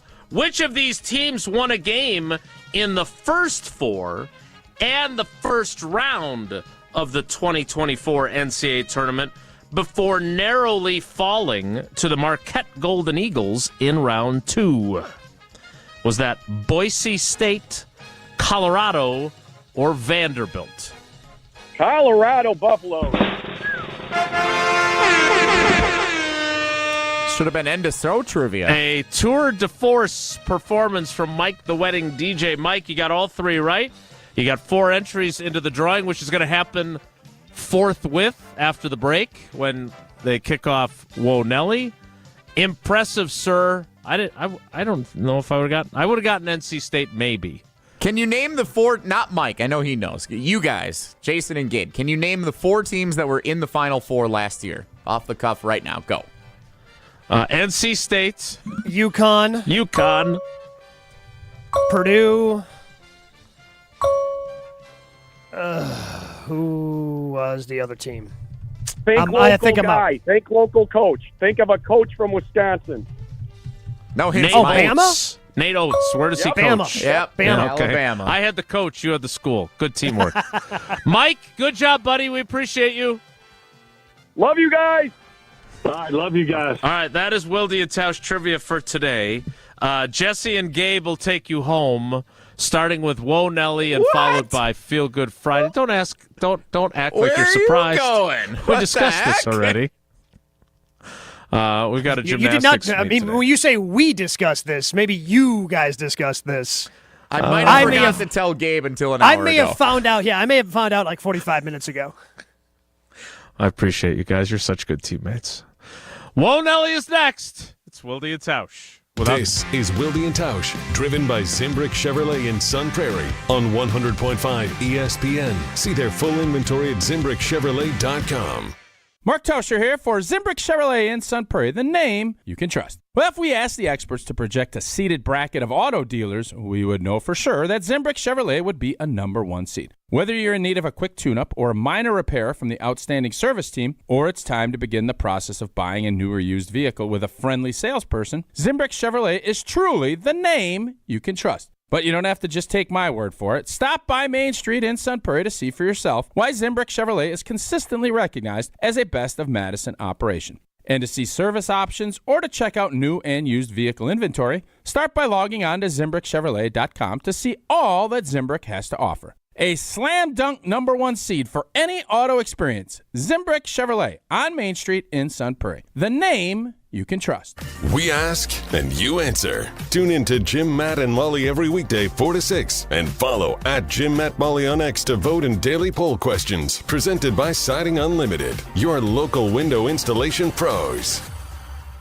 Being a Pella consultant means helping people build their dreams. Customers really appreciate just how prepared we are. All the samples, the videos, pictures. We are with you from start to finish. You literally have a friend from beginning to end and beyond with your project. Our Pella team simplifies the process, taking time to listen and find the right solution for you. And right now, get windows as low as $22 per month and doors as low as $89 per month. Visit PellaWI.com today. Certain restrictions apply. It's 3/31/2025. Professional volleyball is in full swing from here in Madison. Don't miss a second of the action. Cheer on Love Madison Volleyball as they make history with some of the best players in the world. Olympic medalists, NCAA All-Americans, and one of the most talented rookie classes ever. This is volleyball at its highest level. Experience the excitement yourself. Get your tickets today at lovb.com. Volleyball is the next major league. From the biggest plays on the court to the comments made in the locker room after, an in-depth recap of every Bucks game in 6 minutes. No more, no less. Bucks in 6 provides game recaps for every game. Hear the high-flying dunks from Giannis. Puts it on the floor, spins down the lane, and plunges it through. Or the deep threes from Dame. Dame time has arrived with 107. Bucks in 6 on the Bucks Plus Audio Network. Find it now on bucks.com/plus or on Spotify, Apple, and wherever you get your podcasts. With the next pick in the big draft, Big Brothers and Big Sisters of Dane County selects you. As we count down to the draft in Green Bay, Big Brothers and Big Sisters is also counting on you to help meet the growing demand of mentorship in our community. Become a role model, a motivator, a supporter, a positive influence. Empower the young people in our community to create a brighter future for all. Big Brothers, Big Sisters of Dane County presents The Big Draft in partnership with the NFL Inspire Change. Learn how to get involved at bbbsmadison.org. Hi, this is Lee, inviting you to Ruth's Chris Steakhouse in Middleton. We got a great happy hour every day of the week from 4 o'clock to 7, and our patio during the summer is open too. If you're getting married, a special occasion, a birthday, anniversary, or even a business meeting, we've got all the accommodations right here at Ruth's Chris Steakhouse. You work hard and sometimes you're not sure what you want to do, where you want to spend your money. I want to encourage you to come into Ruth's Chris Steakhouse and say hello. It'd be a pleasure to meet you. At UW Credit Union, our home loans have everything you need for your next big step, including up to $750 off closing costs for all home buyers. And first-time buyers can save even more. So if you're ready to trade roomies for more room, or your townhome for an out-of-town home, UW Credit Union will be with you from start to furnished. UW Credit Union. Apply online today. Equal housing lender. Credit may be limited as required by program. Visit uwcu.org for details. Welcome to the 2025 NFL Draft on ESPN Radio. The NFL Draft is now underway. Live from historic Lambeau Field in Green Bay, Wisconsin. With the first pick. Thursday, April 24th on ESPN Radio, ESPN, and on ABC. When you tell me I'm a wreck, you say that I'm a mess. How could you expect anything less? It is Wilde and Tausch, ESPN Wisconsin. Wilde now gone, Tausch now gone. I'm your cousins of the day, Gabe Neitzel, along with Jesse Nelson to close out this Friday. Neitzel and Nelson? Yeah. That's fun. This is like a 3-inning save. You know, it's not quite the end. You know, it's not quite the 9th inning, and it's kind of long. So it's like a 3-inning save that they're asking us to close this out here, Jesse. And before we get to Whoa Nelly, we do need to draw the winner for this week's trivia. So that is your department. I will let you handle it. It is. I wish you were here to be the celebrity guest that was able to draw from the cheese fry helmet of poker chips, but I have them here on camera so that we know that there's no nefarious activity taking place. I have drawn, and not far removed from victory. Congratulations to Mike the Wedding DJ. Oh, wow. Dominant performance in Friday's version of trivia, and he ends up a winner this week on Wilde and Tausch trivia. Let's go ahead and get to Whoa Nelly. If the topic is good, the guys discuss. Just the other morning I had breakfast at Tracy Rocco's house. His mama brought out 15 flapjacks. He said, Mama, take back 5 of them flapjacks. I gotta stay hungry for the Crimson Tide. But if it's not, the show must go on. It's time for Whoa Nelly on Wilde and Tausch. Gabe, if you had a Venn diagram and you were doing similarities and things that stand alone about the cities of Green Bay and Las Vegas, what would be in the middle? They both have football teams. Uh-huh. I think that's about it. Although I will say, because I was just in Vegas. I was in Vegas for the last 3 days for the WPGA event that they do out there every year. I am still shocked because Vegas has a lot of good restaurants, and we try to go to some of the more local ones when we're there. I am still shocked at the number of chain restaurants that you can find on the Strip. That is just absolutely shocking to me. The amount of chain restaurants that still exist in Las Vegas, despite having all this other great restaurants and great food. The chain restaurants that exist is very shocking to me. So I would say that there's some chain restaurants they probably share in common, and they both have a football team. And that's about it. At least one casino in each place. Okay, I suppose. I forgot about Oneida up there. So yeah, sure enough, you have the one casino. Eric Stokes, the free agent who was signed by the Las Vegas Raiders, of course, formerly a number one first-round pick of the Green Bay Packers, had this to say at his introductory press conference yesterday with the Las Vegas Raiders. Green Bay is different. I love Green Bay. I absolutely love Green Bay. But after about 10 o'clock, there's nothing else to eat in Green Bay. So I'm really excited for like the food options here that I can really show my big back activities. And yeah, so I just can't wait. Look, I mean, he's not the first guy to knock the restaurant scene in Green Bay on their way out of town. Ryan Longwell famously did it all those years ago, talking about Applebee's. And while it has gotten better since Longwell, it doesn't live up to what Vegas has. It just doesn't. It doesn't make sense for a lot of places in Green Bay to be open past 10 o'clock. It just doesn't make good economic business sense. I don't have a problem with what he said. We understand what Green Bay is. People who live in Green Bay understand what it is. You live there for a reason, and the food scene is not part of the reason you live in Green Bay. It's just not. It's not known for its culinary expertise. There is at least one restaurant that, I don't know if they serve ice cream, so you know the policy around here, but might rhyme with Schmihop, that is at least open 24 hours. I know that on one of the main streets there in Green Bay. I don't know if that's what you're looking for, though. Right? Eric Stokes in looking for pancakes at 11 p.m.? I don't think so, but maybe he is. But if he was, maybe he sticks around. Maybe he does. Did we want him to stick around? For $4 million, I wouldn't have minded for him to stick around for depth purposes. Okay. Because he did play well in the last 8 games of last year, despite not famously having a pass breakup, right? And I know Huber likes to work that into just about every story he wrote. And, even talking about defensive linemen who had batted down balls. He was still taking shots at Stokes. So I wouldn't have minded that. But I will say this, speaking of Vegas, so I was on with Q Myers, who you're going to be hearing in about 20 minutes here across ESPN Wisconsin, Joe and Q on ESPN Radio. Q also works in Las Vegas for Raider Nation Radio, and I was on his show earlier this week, and we were talking about basically the exchange of quarterbacks that the Packers and Raiders ended up having. He was really high on Nate Hobbs, and he said he is a really physical guy. So I feel like that's something the Packers have been missing at that position specifically, so I am looking forward to the physicality of Nate Hobbs when he gets on the field for the green and gold. Whoa, Nelly! Look at you, Mr. National Connection. Dropping some insight there. We like that. Q's my guy. Then Gabe Neitzel, national ESPN radio host. What are your thoughts on the Dallas Cowboys feud ensuing now? For those who missed it, DeMarcus Lawrence spent 11 seasons in Dallas with the Cowboys, edge rusher. He has now signed a new deal with the Seattle Seahawks. And he said at his introductory press conference this week, quote, "A change in scenery is always good, but Dallas is my home. I made my home there. My family lives there. I'm forever going to be there, but I know for sure I'm not going to win a Super Bowl there. So yeah, we're here." Micah Parsons didn't enjoy that very much, and they've gone back and forth on social media about it. I understand both sides of this, right? Because here's the thing. DeMarcus Lawrence is 100% right. Like, he wasn't going to win a Super Bowl in Dallas. Look at that roster.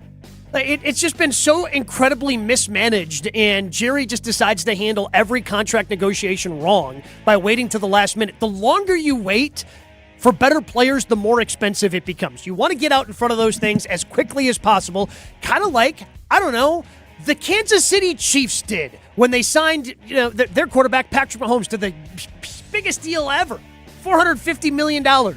Now, compared to every other quarterback, I don't think he's even in the top 10 in terms of annual average salary. And he's the best quarterback in the league, Patrick Mahomes. So you get out in front of those things in order to avoid having to pay more. Jerry just hasn't been able to do that. That roster's a mess. Lawrence is getting older. Yeah, the Cowboys aren't winning a championship anytime soon. They haven't even been to an NFC championship game in 30 bleeping years. So yeah, DeMarcus Lawrence is 100% right. And look, Micah Parsons is a vocal guy. He's got his own podcast. So, of course, he's got to stick up for his team. And deep down, he probably even knows Lawrence is right, but he's just got to stick up for his team. So I understand the back and forth. But DeMarcus Lawrence is the one who's 100% correct here. Cowboys ain't winning anything anytime soon. How long do you think DeMarcus Lawrence was hanging on to saying that, and now that he's finally free out of Dallas, he gets to just let it loose first press conference? My guess is after they lost to the Packers, he probably went, okay, there's some bigger issues here. Because the Cowboys, again, that regular season, the Cowboys were the number 2 seed. And they were favored by quite a bit against the Packers, and then it just all fell apart. Whoa, Nelly! All right, 2 more questions here for you, Gabe. First of all, this is conference tournament weekend. One of my buddies says this is the weekend. We usually go to Dubuque, Iowa. We go tear up downtown Dubuque for the NCAA tournament opening weekend. It's big grand time we've done. You guys hit up Mystique down there? What are you guys going? It's we bounce all around down. We added a bar crawl experience last year to Saturday when there's only the one standalone game, but otherwise a couple of good spots in downtown Dubuque we like to hit up for the sports books. My friend John always says we shouldn't go for the opening round of the NCAA tournament, though. We should go conference tournament weekend. That's the better college basketball viewing experience weekend if you want to bet all the games. If you're going over to Potawatomi Sportsbook, where Wilde and Tausch was yesterday, you think the better weekend for the college basketball fan to post up 3 or 4 days consecutively, just consuming basketball and living in the moment, experiencing those games, and trying to win some cash. Conference tournament weekend or opening weekend of the big tournament next week? Opening weekend of the big tournament next week. And I love conference tournament. Like, there is something comforting, especially like this Friday. Not necessarily yesterday, because you have a lot of teams that have buys, and like a lot of teams in the Big Ten aren't starting their run until today. But today with, again, the quarterfinals in the Big Ten, semifinals, a lot of other places, like today's a really good day. But it's not appointment viewing for me. Like, I'm comforted by the fact that once I'm done with this show today, I'm going to be able to flip around channels. I'm going to be able to find some sort of college basketball. But it's not must-see TV. I've got other things I got to take care of today. I've just been on a trip, got to do some things at home. Guess what? Next Thursday and Friday, it's just blocked off. I'm not going to miss it, because these games, while fun, don't have the ultimate consequence of if you lose, your season is over. That's what we have next week. And next week, again, despite how fun the conference tournaments can be, I'm a big advocate. It's still not the NCAA tournaments. It just absolutely isn't. It's like trying to say the last week of the regular season in the NFL when teams are vying for playoff position is somehow better than the playoffs. It ain't. Because the playoffs are always going to be better, because it's win or you're done. Whoa, Nelly! Thank you for being on my side of that, so that we don't start changing all of our plans every No, you can't. No, I mean, year. Going to Dubuque. I mean, first of all, you're going to Dubuque. All right, like you're going to Dubuque. Time. Like it's not like a destination place. Whoa, It becomes. Whoa. Well, as somebody who has spent a lot of time in Dubuque, because I went to Platteville. Like, trust me, like there's nothing in Dubuque. It's not a destination. Good bars downtown in a little river city. It's a nice spot. Yeah, I'm sure you guys are going to have a great time hitting up the Chili's for dinner. But, like... Open after 10 p.m. If you're going to Dubuque, at least if you're... Oh, yeah, we go there for the NCAA tournament. Like, you would be embarrassed to tell people, oh, yeah, we go to Dubuque every year. Oh, what do you go there for? Oh, we go there for conference tournament weekend? Like, no. Like, that just... Like, you would be embarrassed to say that out loud. And you should be embarrassed to say that out loud. So you cannot change that. It is around the NCAA tournament. It is not for conference tournament weekend.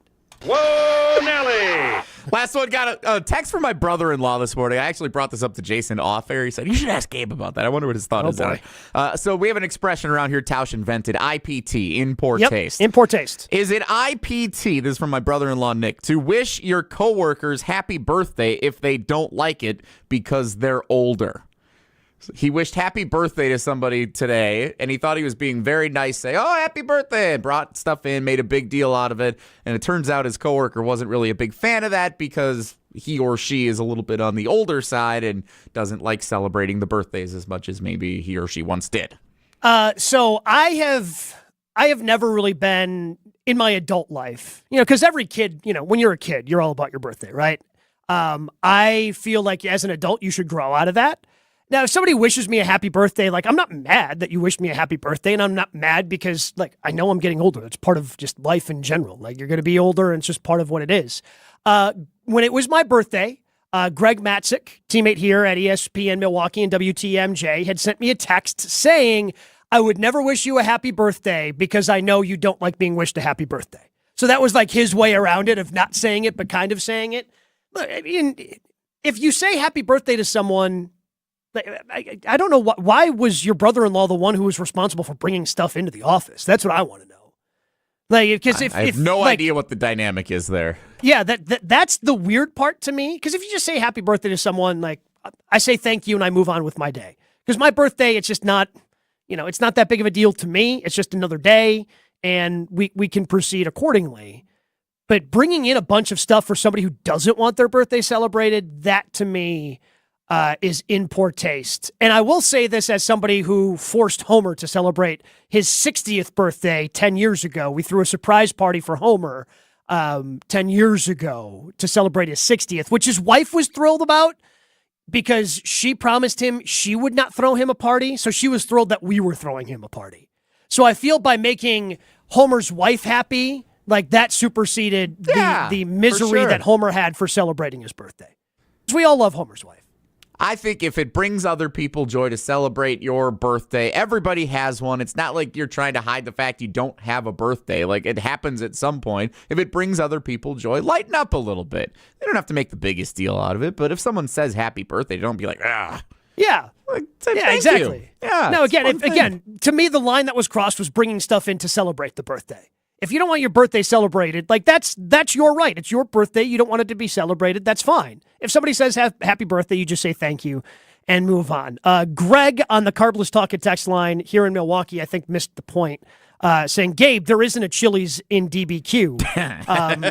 And he also says he lives 15 minutes west of DBQ. I hope you have a good time, Jesse. Look, Greg, I was just making a joke. You're insulting Greg's big city community there. Yeah, I was bustling metropolis. If it's 15 minutes west of Dubuque, like, okay, you're pretty close to where I went to college then. Because Platteville is only, he's 15 minutes west of Dubuque, but I was, 20 minutes east of Dubuque for about a 4-year period in the late 2000s. We learned last year, every year we're in Dubuque and we catch an Uber, we're talking to a local, we say something about they have this aquarium right on the Mississippi River, and we always say it's right next to the casino. We're like, oh, we've always wanted to stop into the aquarium. Every single person said, it's actually really nice. Every single person, that is the exact phrase they'll say, it's actually really nice. So I haven't been to Platteville in a long time. So I haven't been to that part of the states or country, if you cross, obviously, to Dubuque.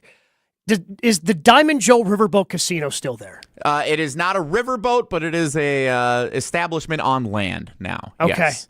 That's disappointing. No. I missed the riverboat. That's what I hear.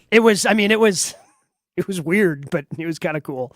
All right, we do have to get to our Feel Good Friday, painted by Holman Lindsay Paints. We do that next on Wilde and Tausch. On the air, on demand, on social, on Wisconsin Sports. Serving Wisconsin sports fans. This is 100.5 ESPN. Mark Tausch here, and it's another Feel Good Friday on Wilde and Tausch, painted by Holman Lindsay Paints. But when you're ready to get started on your next paint project at home, I recommend you do what my family did and trust the pro painters at Holman Lindsay to get the job done right. To get connected with the perfect pro painter for what your project calls for, just stop into any Madison area Holman Lindsay location and ask. The team at Holman Lindsay will help find the best pro for the job. From winter snowstorms to the heat of July and everything in between, Holman Lindsay is the one paint you can trust to withstand the challenges of Wisconsin's weather year-round. That's what makes it Wisconsin's best paint. Holman Lindsay, great paint, great people, and check them out at holmanlindsay.com. And stick around for Feel Good Friday coming up to close out today's show, painted by Holman Lindsay Paints. Rah. Pella Windows and Doors of Wisconsin present your Badger Minute. Here's Pablo Iglesias. This Badger Minute is brought to you by The Jump Around. Don't miss new episodes of this exclusive digital show talking all things Wisconsin sports, premiering every Thursday at 12:30, streaming live on the ESPN Madison YouTube channel. Best trio on the ice. Wisconsin women's hockey guaranteed to have the nation's top player this season. 3 Badgers named finalists for the Patty Kazmaier Award: Layla Edwards, Caroline Harvey, and Casey O'Brien. Just the second time ever a program has produced all 3 finalists. Wisconsin soon to be tied with Harvard for the most Kazmaier Award recipients. Winner announced Saturday, March 22nd. Hopefully the same weekend the Badgers will be chasing after their 8th national title. Wisconsin faces either Boston University or Clarkson Saturday at Levon Arena. Winner advances to the Frozen Four in Minneapolis. Right now at Pella Windows and Doors of Wisconsin, get windows as low as $22 per month and doors as low as $89 per month. Visit PellaWI.com today. American Family Insurance is a lot like Captain America. He protects the world. It's just doing my job. And we help protect your dreams with amazing auto and home coverage. American Family Insurance. Get a quote and find an agent at amfam.com. And see Marvel Studios' Captain America: Brave New World. Suit up. We need to move. In theaters February 14th. This film is not yet rated. Products not available in every state. American Family Mutual Insurance Company, SI, and its operating company, 6000 American Parkway, Madison, Wisconsin. Introducing the newest carbless flavor, Mango Vodka. Flavored with the essence of the ripest, freshest mangoes, carbless mango vodka will transport your taste buds to a sunny beach getaway. New flavor, still the same carbless crafted cocktails with 0 carbs, 0 sugars, and only 100 calories. Enjoy a refreshing vodka cocktail without the guilt. 4-packs of the new carbless mango vodka cocktail are available in stores near you. Find your bliss today at drinkcarbless.com and escape with every sip. Have you been waiting to buy your next home? Stop. Now is the time to get housed. What's up, Madison? It's Stacy from Bruner Realty. Nobody has a crystal ball to know what the future holds. The longer you wait to find your next home, the better the chance you'll be paying more for it than you would be today. Don't miss out on what could be the best opportunity to find your dream home. Contact our team at BrunerRealtyInc.com to help start your search. That's BrunerRealtyInc.com. Let's get house.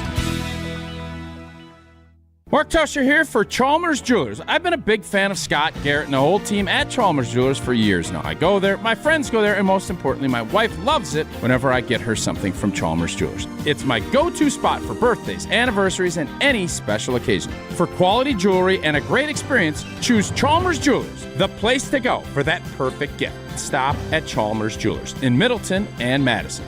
Chalmers Jewelers in Middleton and Madison.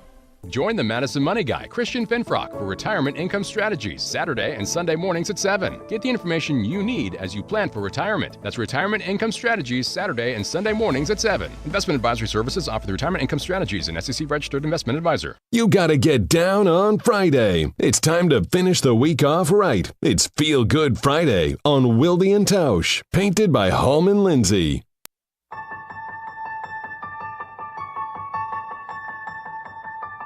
Born and raised under the rain and a western wind, felt the way, try to live up to the say I am. Quickly getting to Feel Good Friday, painted by Hallman Lindsay Paints here on Wilde and Tausch. Before we do that, Jason from Waukesha also saying DBQ, quite the spot for a nice weekend getaway. Great food and breweries, and the aquarium is really nice. So there you go, Jesse. There you go. Another person stepping up for Dubuque as a great weekend getaway.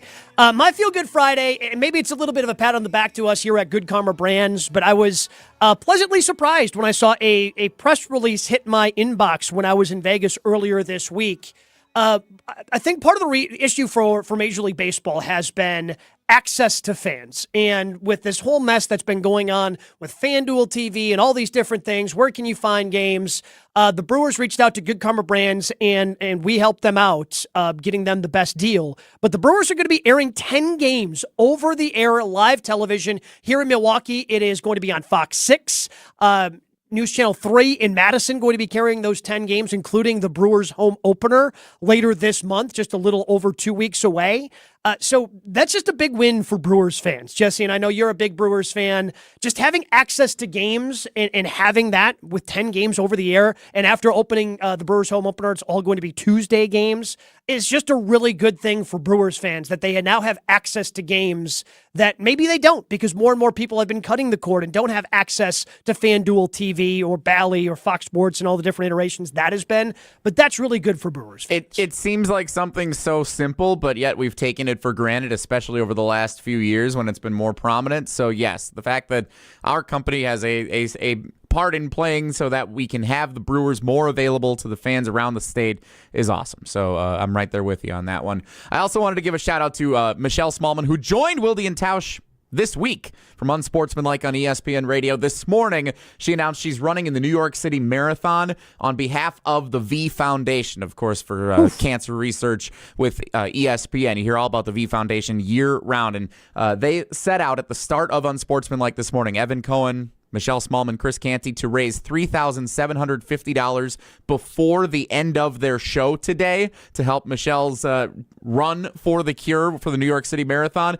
They went over $4,000 in those 4 hours that they were on the air. So very well done by the fans of Unsportsmanlike. Weekday mornings, 5 a.m. It starts on ESPN Wisconsin and on ESPN Radio all around the country. That'll do it for us here on Wilde and Tausch. Joe and Q coming your way next. It's on ESPN Wisconsin. Miss any of today's episode of Wilde and Tausch, presented by Pella Windows and Doors of Wisconsin? Commercial-free full show podcasts are available free on Wisconsin On Demand.